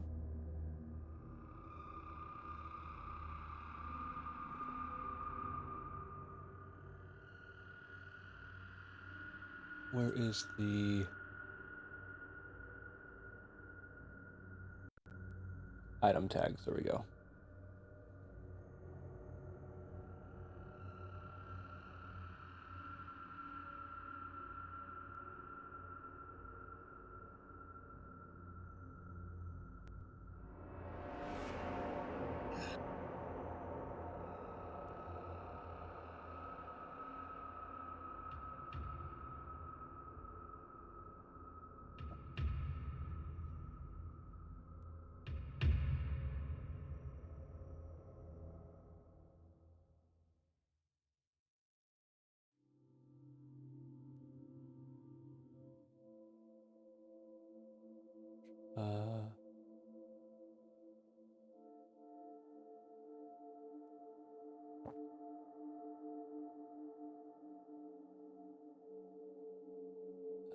Where?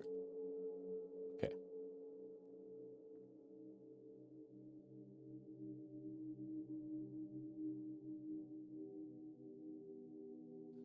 I think that's the wrong one.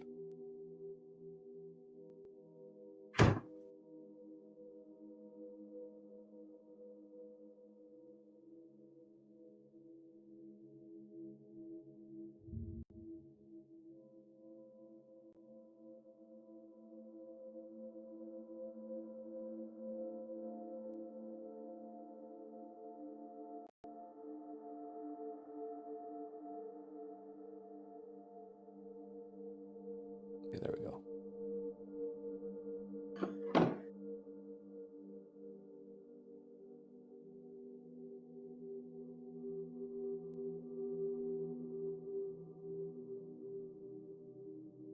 All right, so then, which means, yeah, so you use the flashbang, which means the horde needs to make a dex save.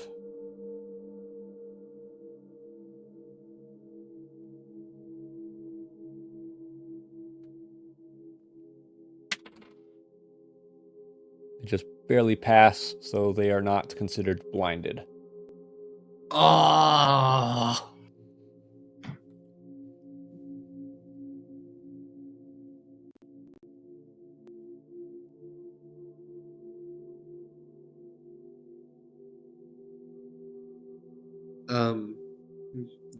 As my action, can I still run away to the armory? Yes, you can. Right, and I need to do a control for that. No, you just moved there. Okay. That will be it. I have nothing else. All right, Bones, it's your turn again. Okay, the fellow I'm in the room with, the one beside the dead agent. Yep. Does he look like a cultist? No, he is definitely he's one of the doctors or researchers. Hmm. Hmm. Hmm.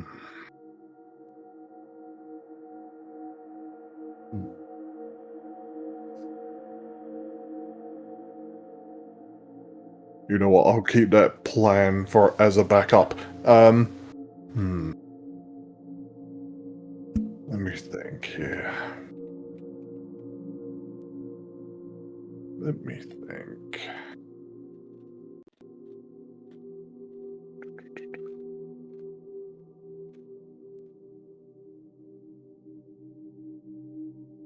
Right.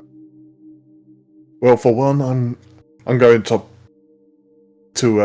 put one of the med kits in my inventory. That's in the armory. Never know when you're going to need that. All right. So that would be an action. I'll say that's a free action, picking something up. Okay, cool.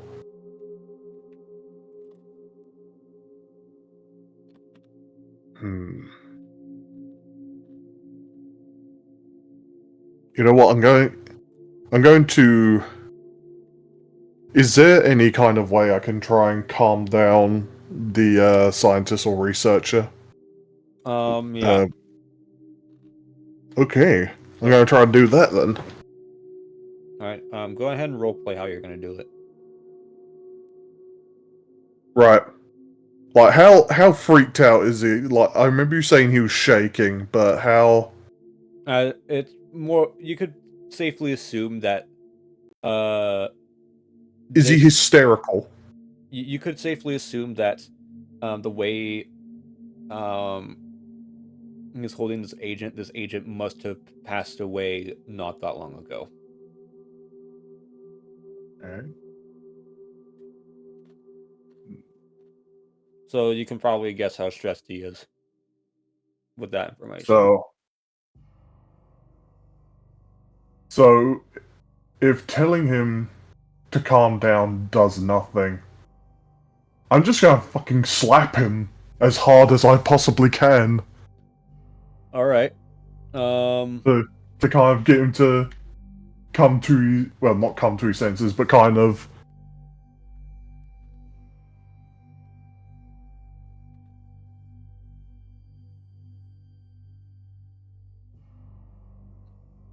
Still there, Bones? Yeah. So, did I cut out? Sorry. Yeah. Oh, I'm very sorry. You cut out to kind of.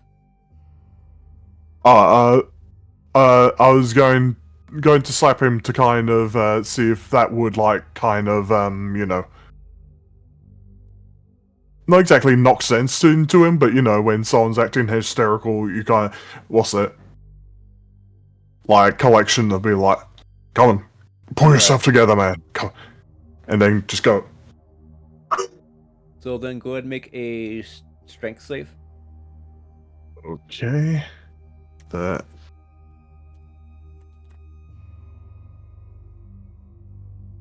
is a 16. I'm pretty sure that fails. 16 out of what? 11. Yes, Yeah, so that fails. So now instead of calming him down, he's more terrified. Okay, so I might, you know what? I might actually have a plan here that won't result in something evil. Alright.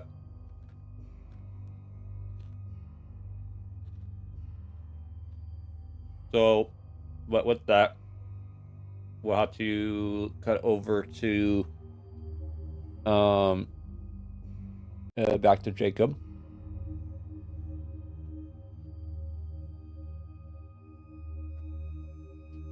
Question. Mm-hmm. The knives that Secrecy looted off of the corpses, how many exactly was he able to loot? You were able to get 3. Fair enough.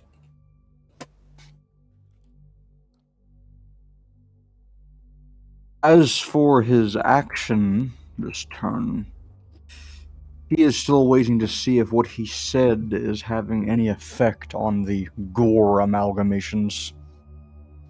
You can't tell.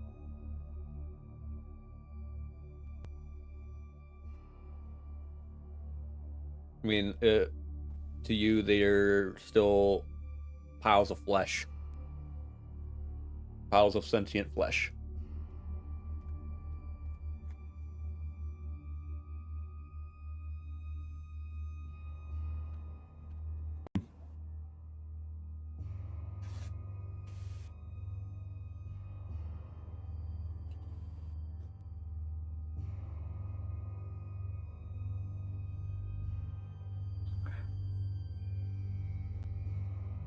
Is there any... You mentioned earlier they were acting as a horde. Would he be able to spot anything that could be considered the epicenter of this horde? One controlling it all? No.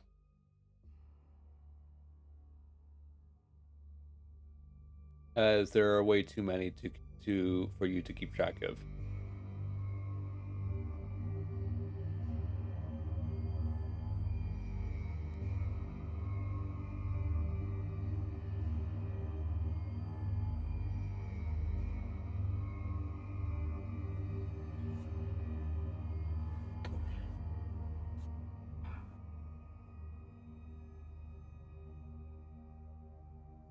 Is there anything like a brain on any of them?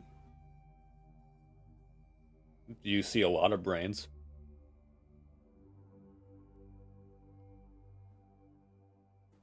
Okay. Secrecy is going to take one of the knives he looted and throw it at one of these brains. Okay. Strength save.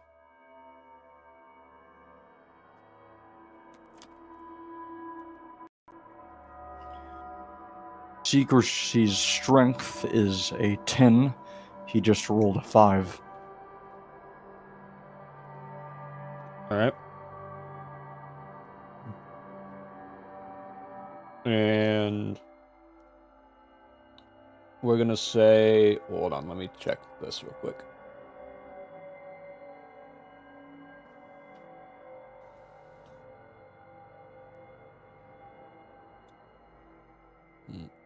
Okay. So roll a d6.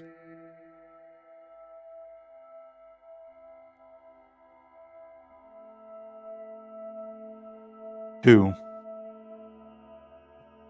All right. So didn't really seem to do much. It just stuck into the flesh, and now it's losing more blood.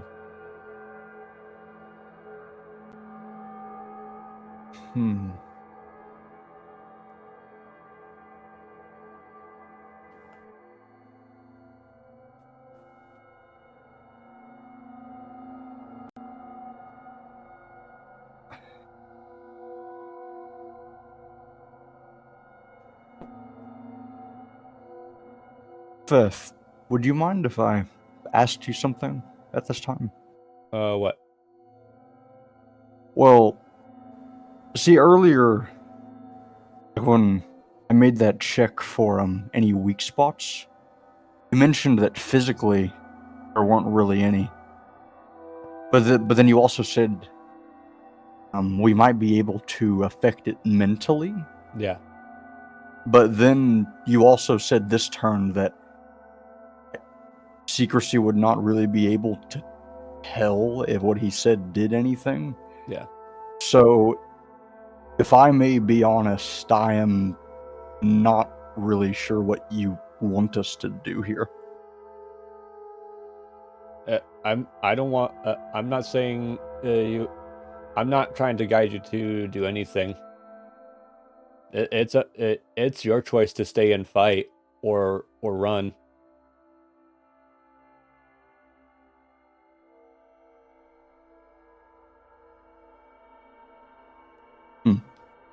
In that case, do I still have an action left? No, you just use your action to attack. All right then. All right. With that, we move on to Kieran.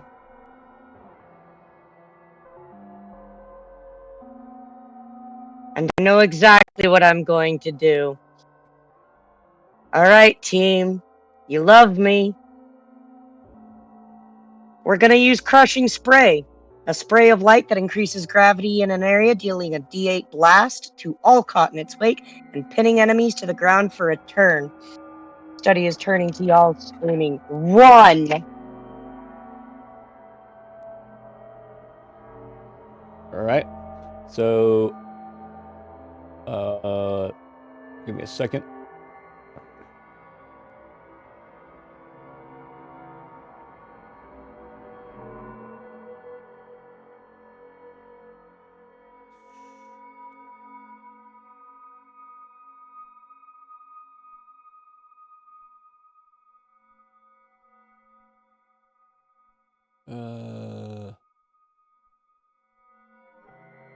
Because I gotta check something.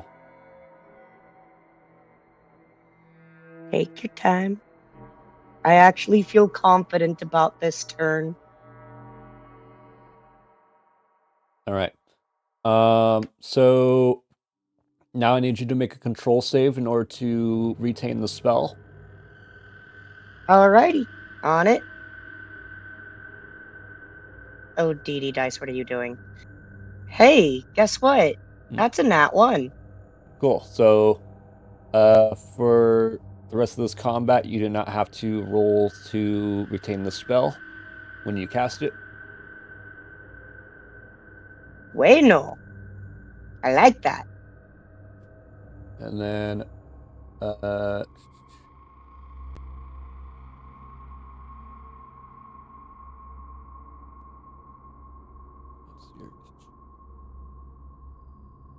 so go ahead and roll a d8. Already on it. And that would be a 7. So you hear an echoing splat throughout the hall as several like parts of these clumps just hit the ground harder or more pressed to the ground for a moment. And the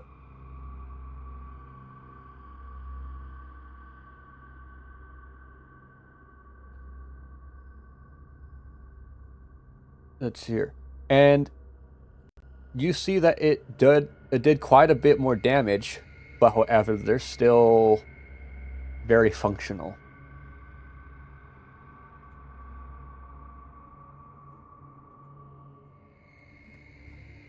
With that, you still got movement left.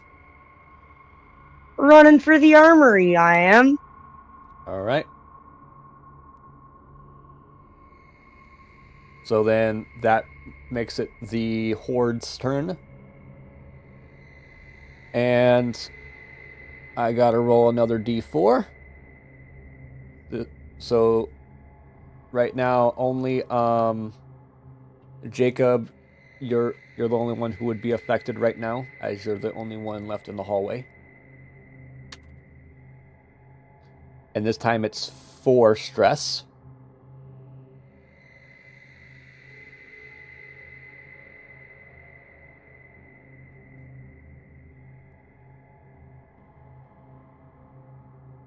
And also,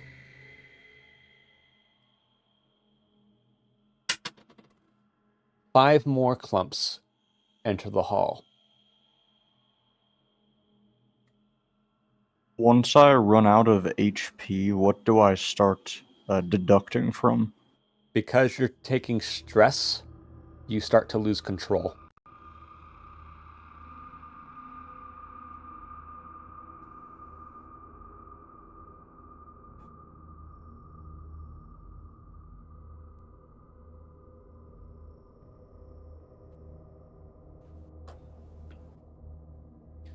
And since you have lost some control, I need you to make a control save after you have calculated your new control.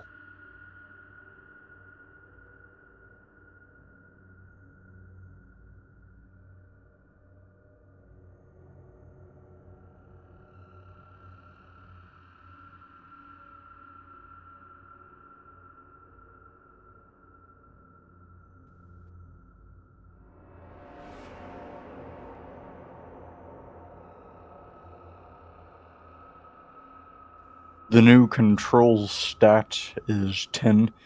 Secrecy just rolled a 2. All right. Which means you do not suffer from critical stress, and you're still in the fight.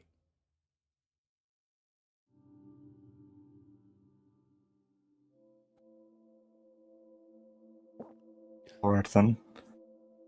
Which now brings it to Pat's turn.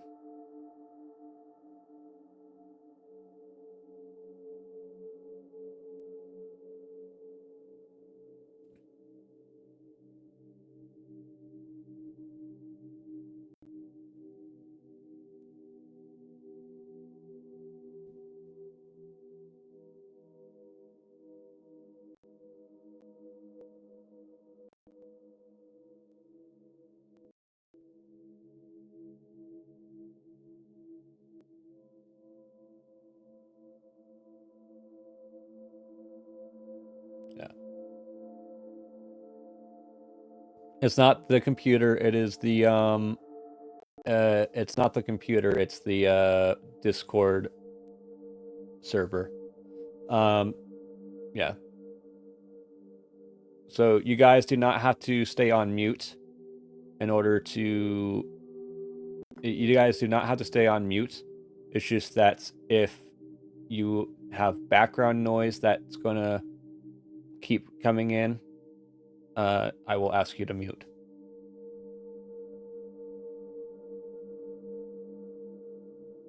Fair enough.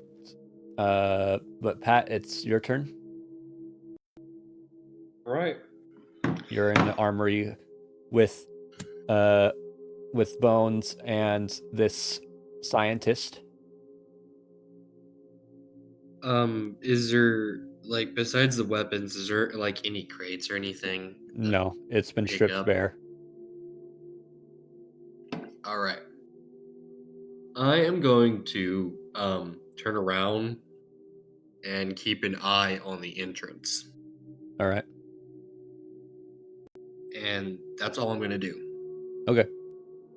So then we move on, move back to Bones at the top of the round.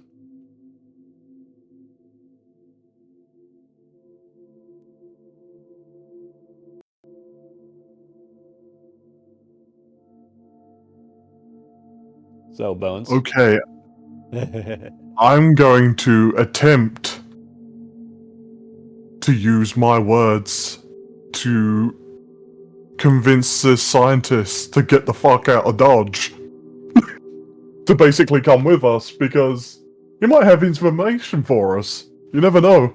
So because I've been forgetting to give this to you guys, roll at an advantage because of your bless. Ah, yes. Nice. Okay.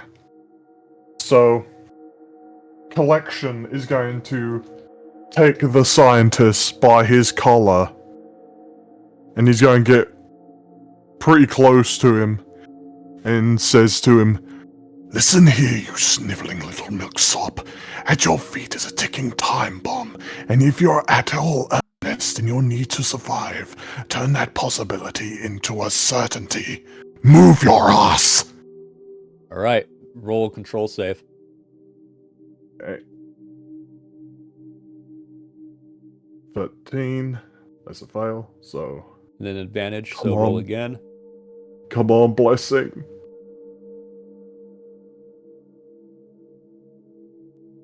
6. All right. Nice. So the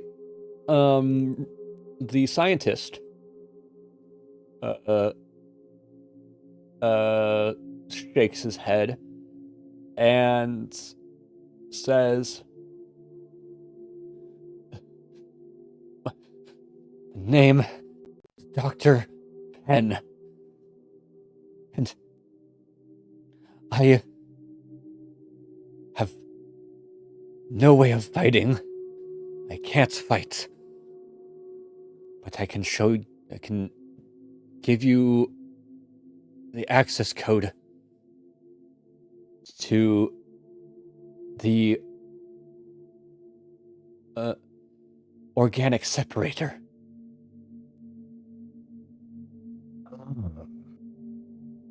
And it's going to be on sub-level 10. Hold it, Ash. And he pulls you closer and whispers in your ear. Thunder rolled a 6.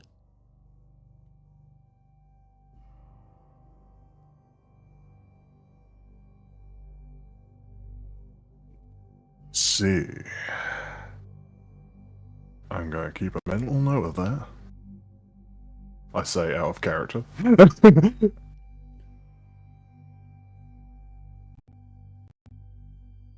But the cult of chaos stormed this site, and they have taken control of sub-level 14.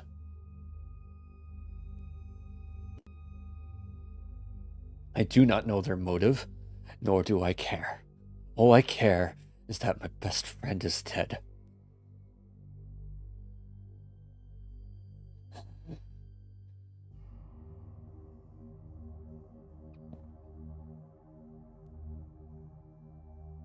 I will not join you. I just wish to be left alone with my friend. Also, from what I hear outside, you best make sure that you tread carefully.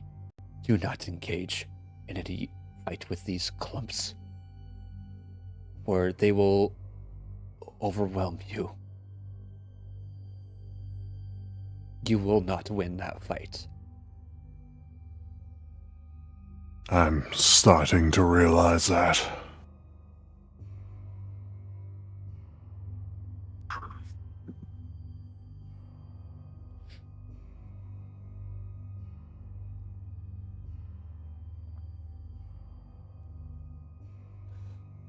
But,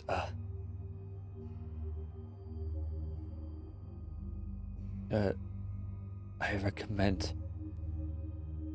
you take the stairs and search each of the sub-levels, as who knows how many tools have been left behind.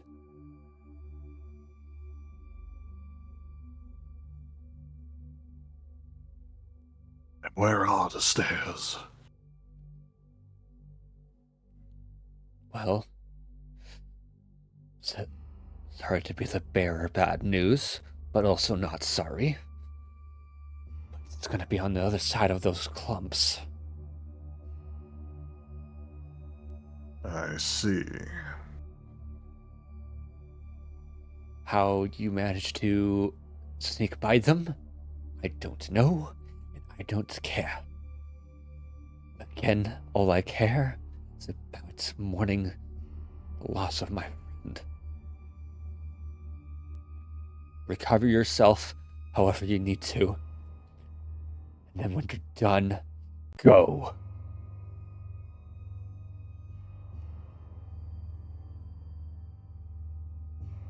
Are they carnivorous? All they seek is to die. That's why they're screaming. They can feel the pain of the flesh not being where it belongs.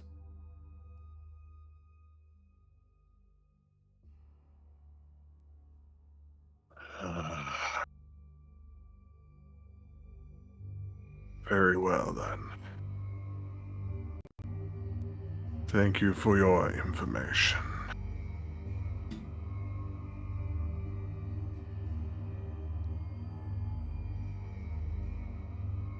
Patrick, who's your character again? It's defense. Yes. And his name is, I know I'm going to butcher it, so I'm just going to say his last name because it's easier to say. Montegro. I think we mainly just know each other by code names, though, don't we, Beth? Yeah, you mostly know each other by code names. Okay, cool. Okay. So, It's agent followed by your code name. okay.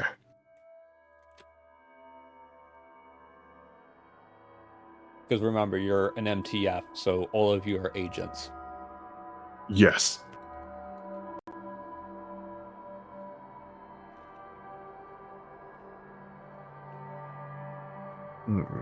So with that, we will cut over back to Jacob. Secrecy.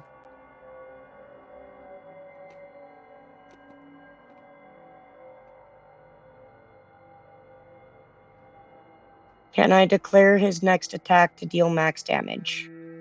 Yes. Excellent, I'm doing that.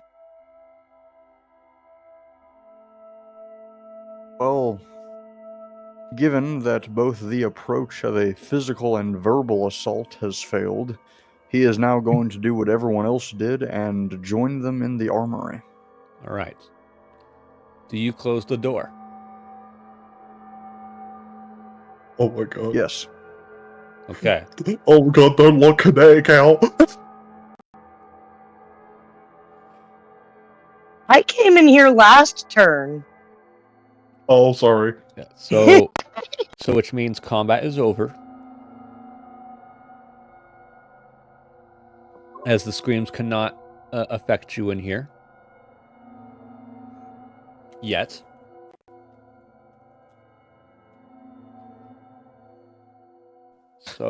So go ahead. When he arrives in there, and after closing the door, he faces the three others. All right, well, tried stabbing him from afar, didn't work. Tried talking him down, didn't work. So, if I may suggest a new plan of action, just ignore them entirely and walk past, get on with our business. Thoughts? Well, it's not a bad idea, but the only problem with that is they're agitated now, so that may not be exactly an option. Nah. Homeboy might be onto something. I might got a trick for that.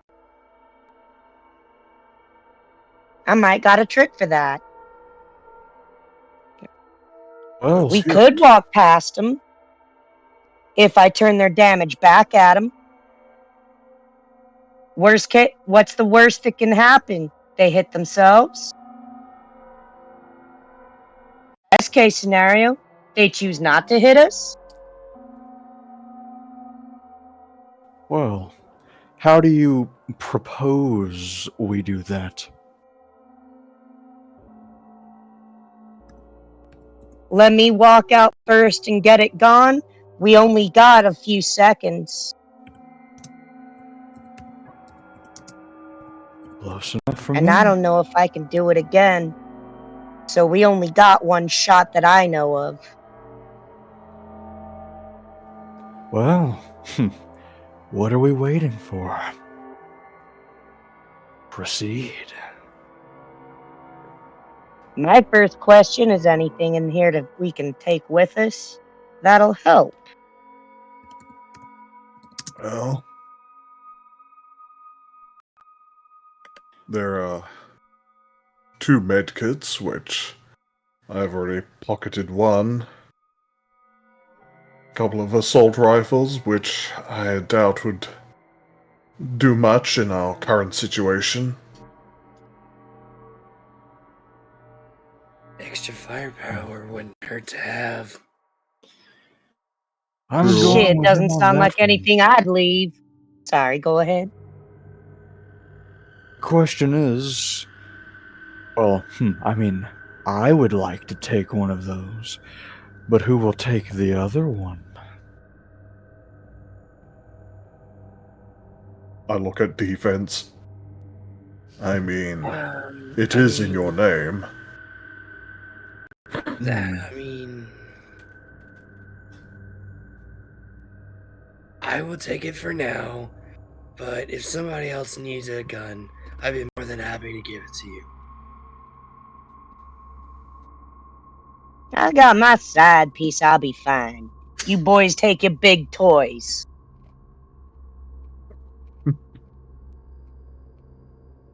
Feth, is there any extra, like, besides guns, in the armory, like any extra flash grenades or anything like that? Make a control save.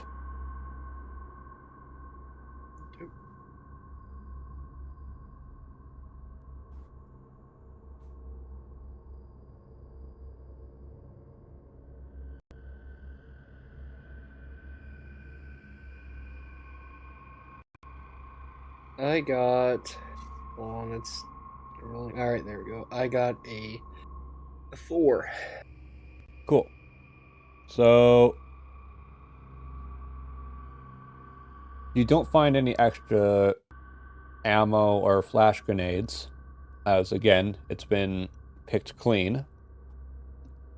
But you do find at the armory firing range a note that reads, "Experimental weapons returned to R&D, sublevel 6."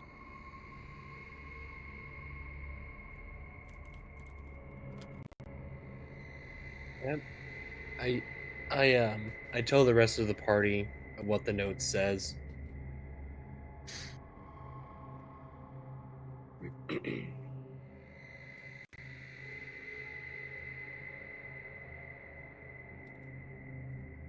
Also, the matter separator at level 10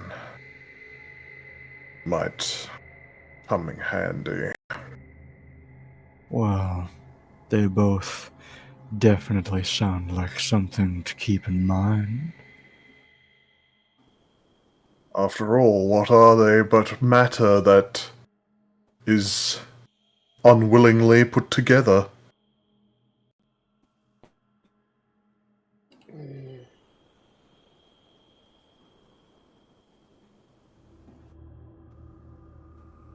Speaking You of know. which,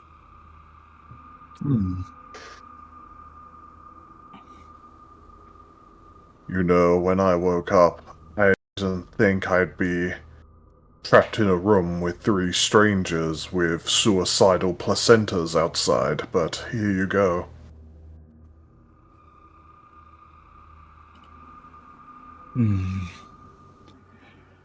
Considering we're basically living a Lovecraft novel right now, can we really be that surprised? I mean... True. But that's besides the point. Now that we're armed and such, and, well, I reckon this fellow here on the floor has no plans of moving anytime soon. Let's get out of here, shall we? agreed. I say let's go. And Study's going to ready Reflecting Echo, which turns enemy attacks into sonic force for 1 turn, reflecting any damage that would be dealt to her allies back to them.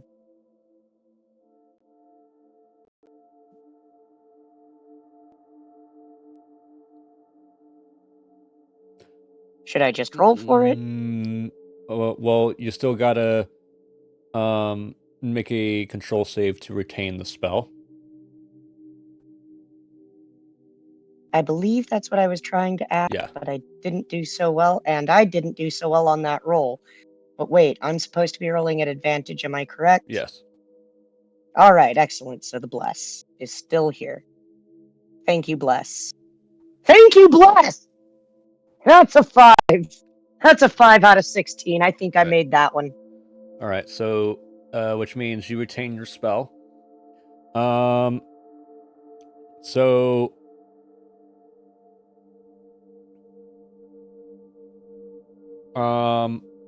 with that, your spell does go off. And how do you guys leave the armory? So defense is still. I would say that defense would be at the front, looking at the door.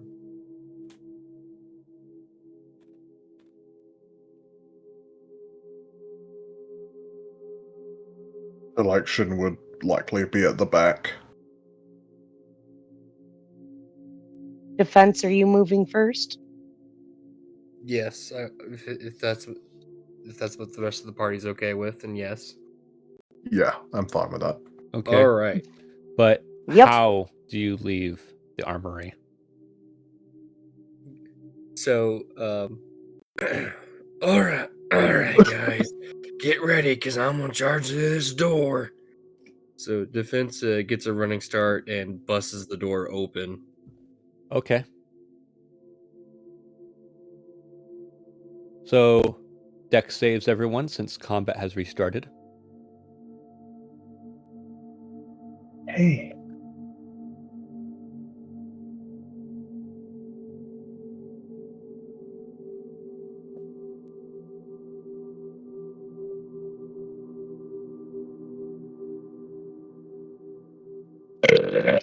Pardon me. And that would be a 4 out of 11.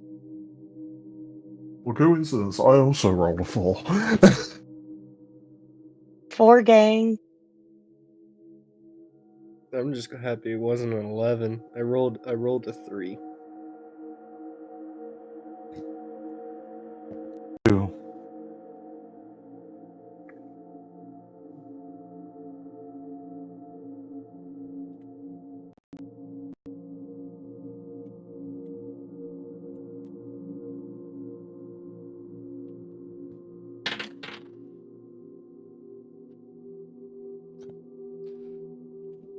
So, you guys all go first. Nice. So starting with Jacob.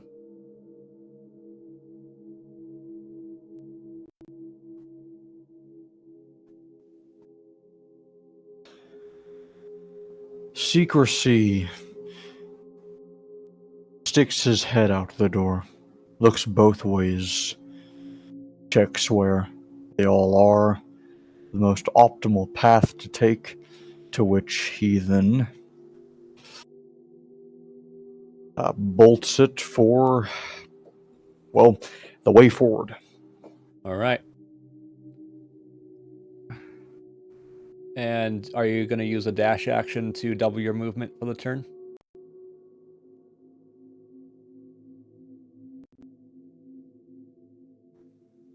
If it will help him get there faster, then yes. All right. So you're allowed to move 80 feet this turn, which will bring you almost to the end of the hallway. But I want you to make a dex save real quick. Another dex save.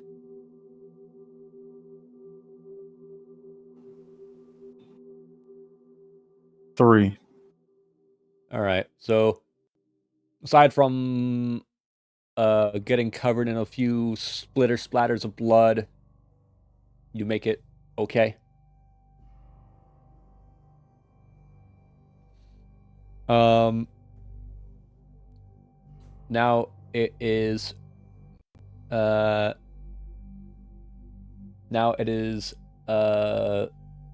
Pat's turn.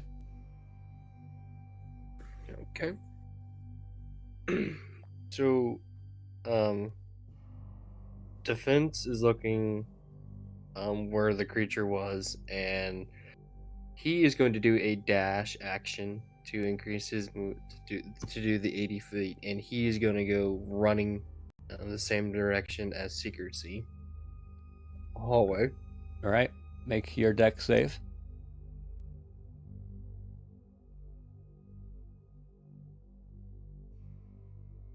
Seven.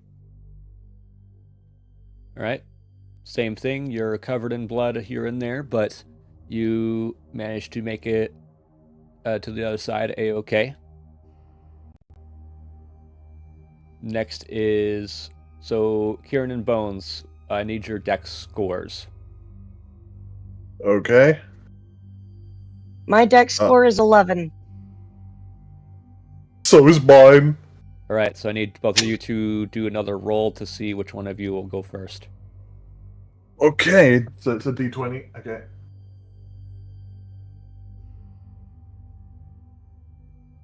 That's a 2.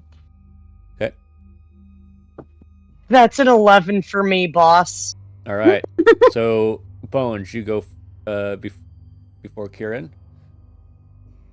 So, I also got a whole fucking ass with a dash action towards where defense and secrecy went.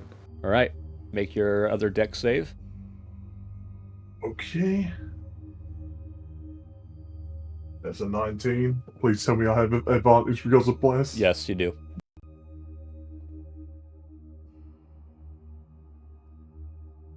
That's a 4.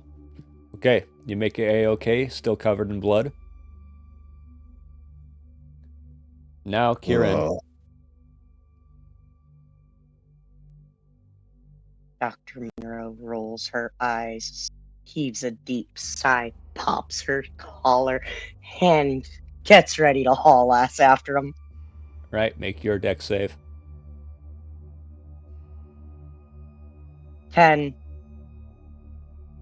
Okay. 10 out of 11. So, you don't make it a-okay, but you make it. You, halfway through, slip and slide down the hallway through the blood, and now half of your body is just covered in blood and guts. God. And some excrement.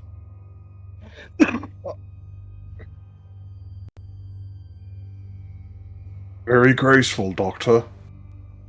Yeah, shut up and get this shit off of me. No, really, I mean it. There's real shit in here. Now, it is the Clumps's turn. And you guys all take 4 stress. And it is not reflected as it is not damage, it is stress. Okay.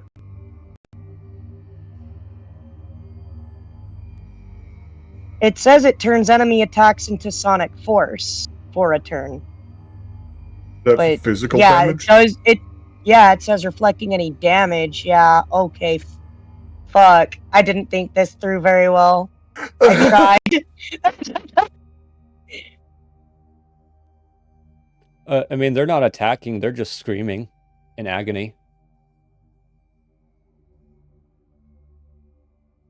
Hey, it's me on Monday. Oh, here we fucking go again. I mean, good morning.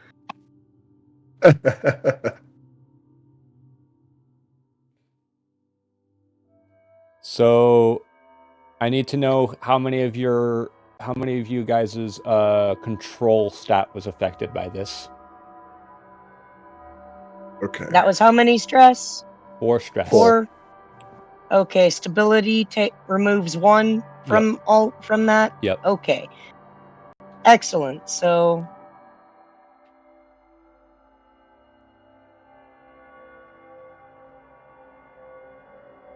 Right, so...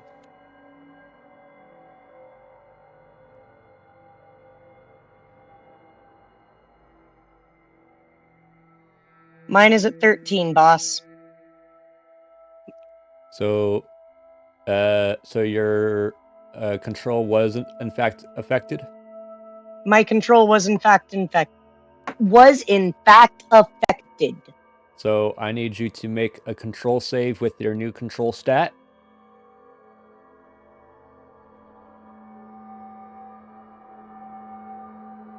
And this is still with advantage.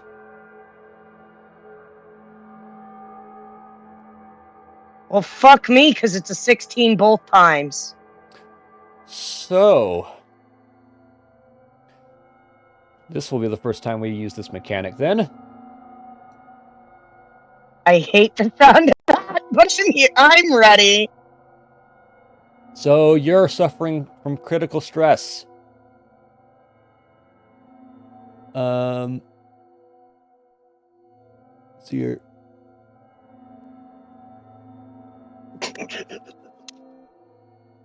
I'd be stressed too if I didn't have coffee and then was covered in shit. I was gonna say, as I should be, after slipping in shit. And by suffering from critical stress, you are now suffering stress fallout. Oh boy. I need to find the page it's on. 22. Okay. Is this the right one?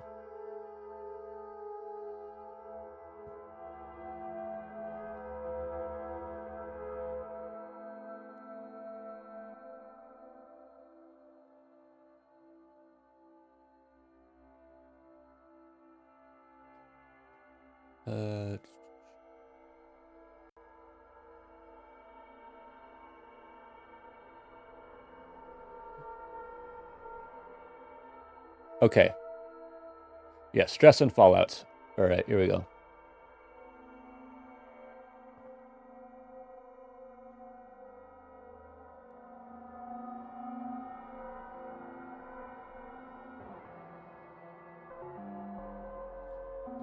Fallout is how investigators change as a result of encountering the weird, strange, and horrific. Stress causes investigators to become more weird.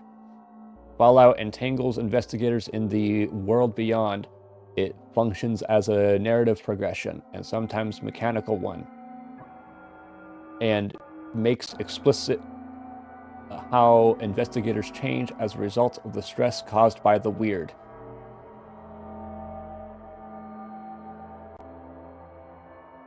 So we're going to start with the generic stuff and not the legacy ones.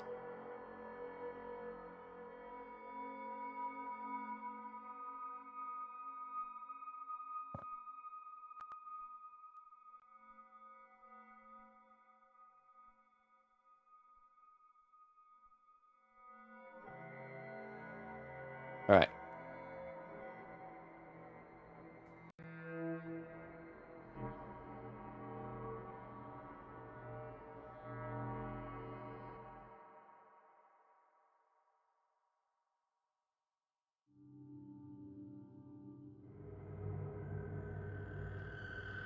All right. So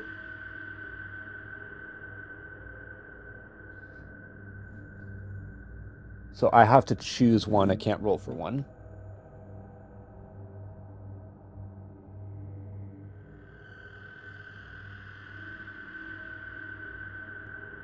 Sphere.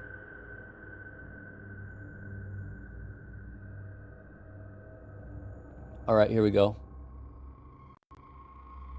Magical corruption. Flesh is weak. A part of your body becomes visibly changed through your proximity to the weird. So you can see that. So everyone else can see that Study's eyes have begun to change. The whites of their eyes begin to change to a solid gray.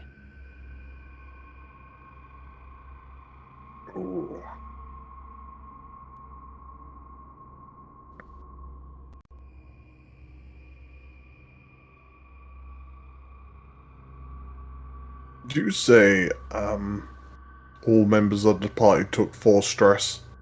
Yes. Okay, so I have 0 stability, so I took that full on. Yes. And I'm now at 8 control. So now make your control save with the new control stat. Here we go, Kieran. We're getting fucked up.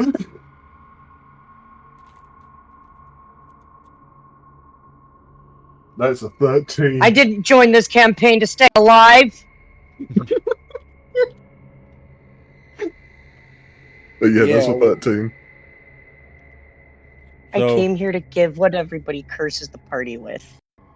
So you also are suffering from fallout.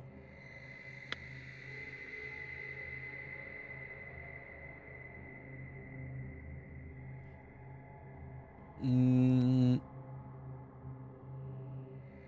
The last time I suffered from Fallout, it was the 4th game. Sorry, go ahead.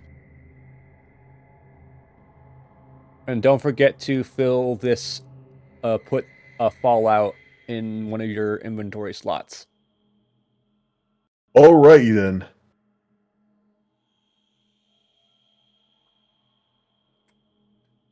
Okay, Bones. This is your fallout. Have you been replaced? You've seen what they can do, their magics, and their deceptions. What would stop them from taking you? Maybe you aren't who you think you are. How would you even know? During your next moment of quiet reflection, you must roll a d6. The total is higher than your maximum HP. Take the new result. Oh. Alright. I like that.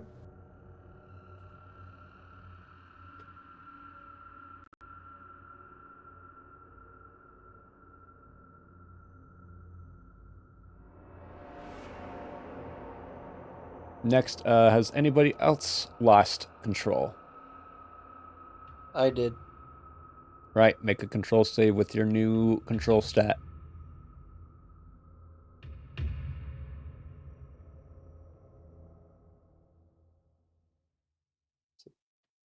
Well, that's a surprise. I rolled a 4 with my d20. And my new control stat was 10. All right, so you're not suffering from fallout. Jacob, I believe you lost control, yes? I did. All right, make a save with your new stat. This still be the D20. Yes.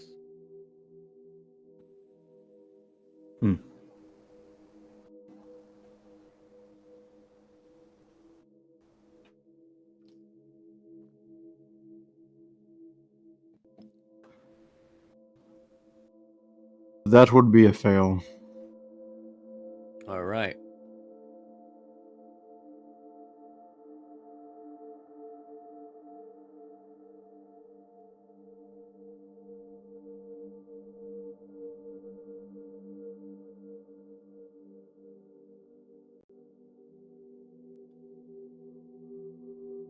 Let's see here.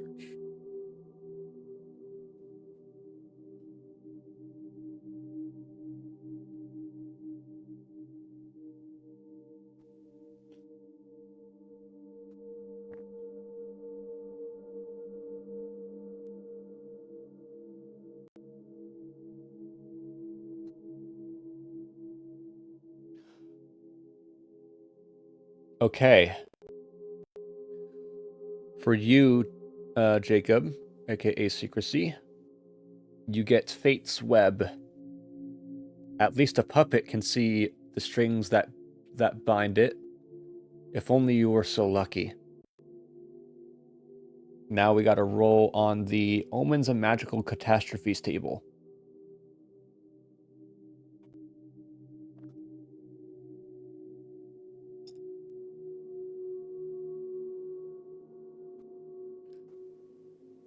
So, how does this work? All right.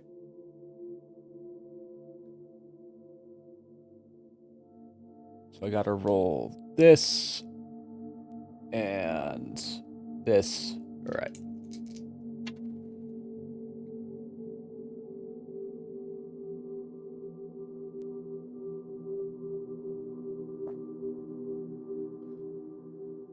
So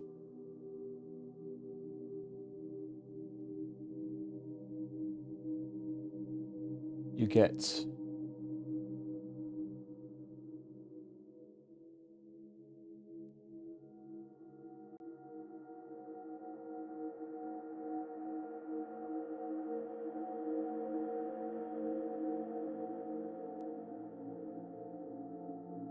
hold on, let me check this real quick. Okay.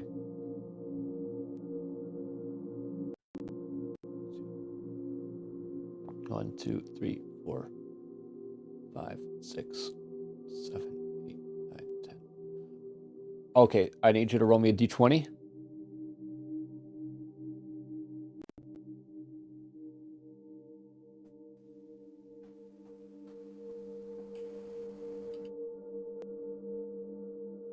Twelve.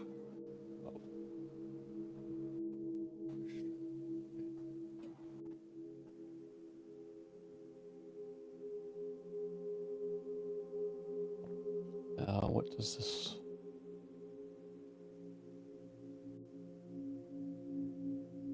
So, your omen is a meteor strike.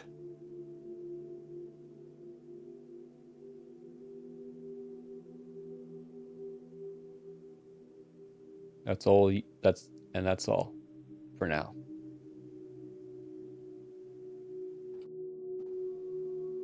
Noted.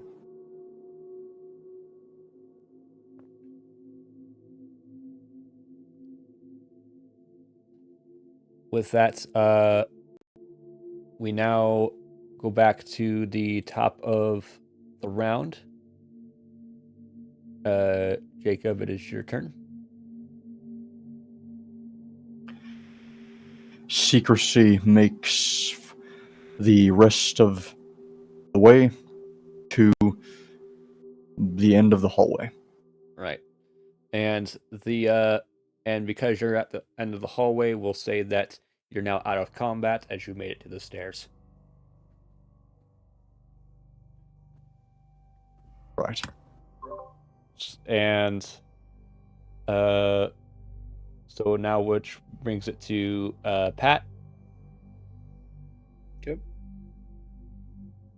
Defense continues to run down the hallway towards the stairs. Right. And then Kieran. Continuing on. Dash action. Right. And Bones. Same as everyone else, continuing on dash action. Okay. And after I've read the description of sub-level 2, we'll end the session.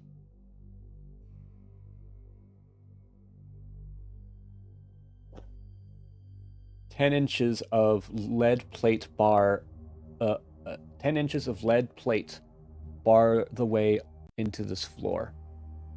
Dented and scored by bullets and knives, a 5 is scratched into the doorway. However, this seems to be a safe area. There's no viscera, and you hear no disturbance from above or below. You may take a quick rest here. However, as you try to continue, you realize the stairs have turned organic. There are pustules between here and the next landing.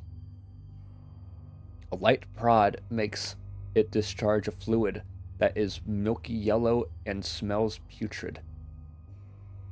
You may not want to step on it.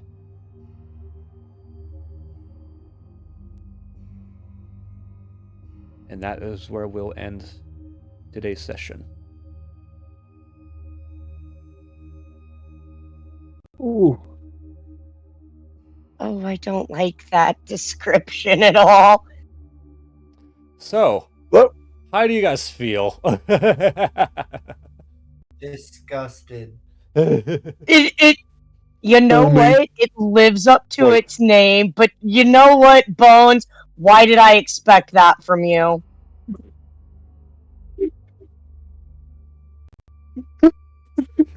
I'm just over here enjoying the fact that I was able to get handed a pre-gen character, look at this character and go, this woman has seen some shit and she is done with all of it. I'm not gonna lie. It's hard. It's so confusing because the way my character is described, he's like depressed, but he tries to be happy at the same time.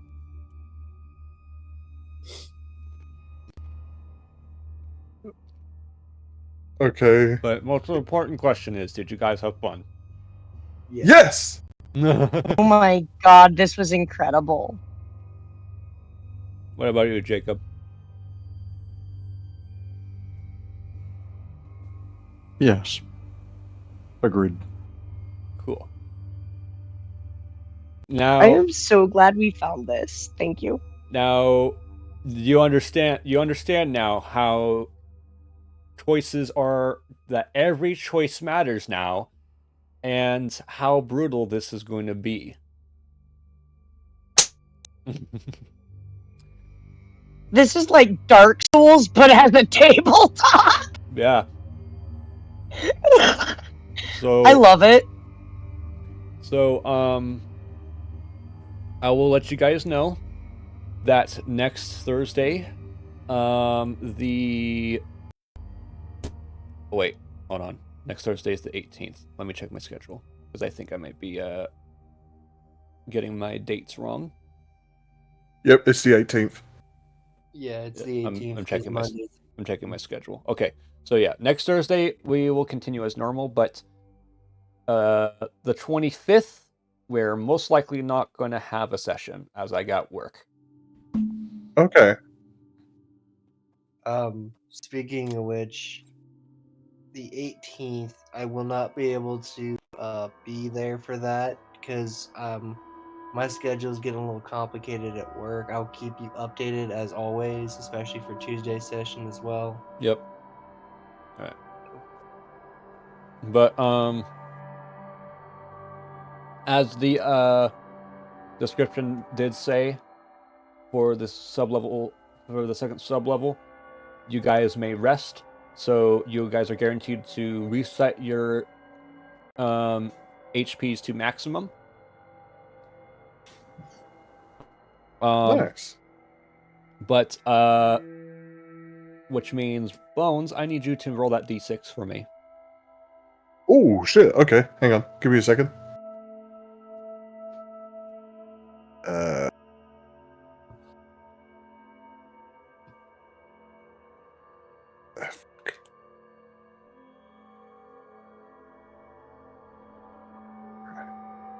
Hey, boss, because I just put this in my calendar, the 25th is no session, yes?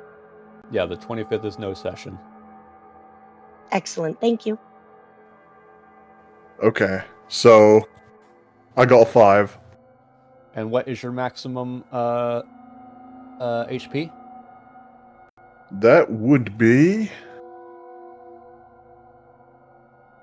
5. So, which means your maximum does not change. Okay, cool.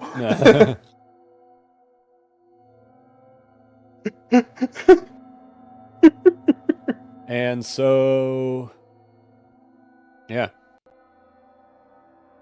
I think what we're gonna end up doing is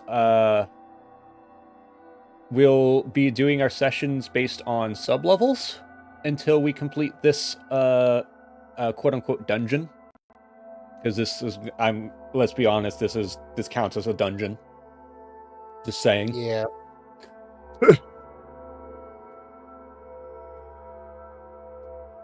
And with this, I look forward to seeing you guys next week.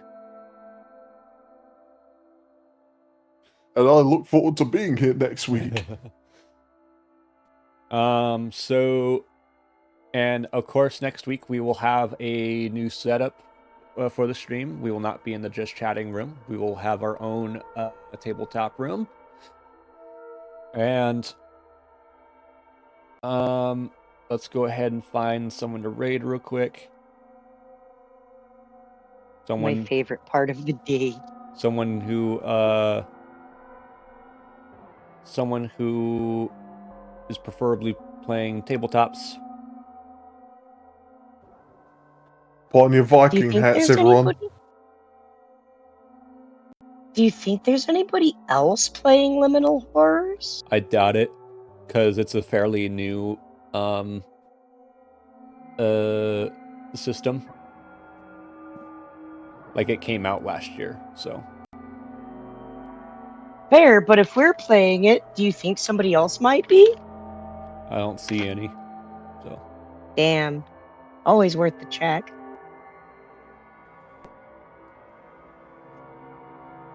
Alright. Yo, the Viking ship, everyone. It's time for a raid.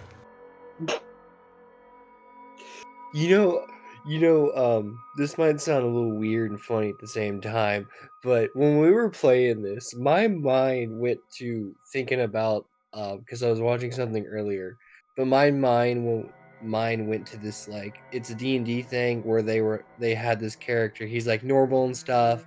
He accidentally killed a clown, and now the clown is called Clussy the Clown or something like that, and he does this like New Jersey accent for him. And I don't know why, but my brain was thinking that the entire time we were doing this. Not gonna lie, my plan was I was going to feed the scientists to the flesh clumps. Oh, God. Well, yeah, that would have taken a turn. And that would have been totally an MTF mood. Not gonna lie. Exactly. Just doing my job, boss.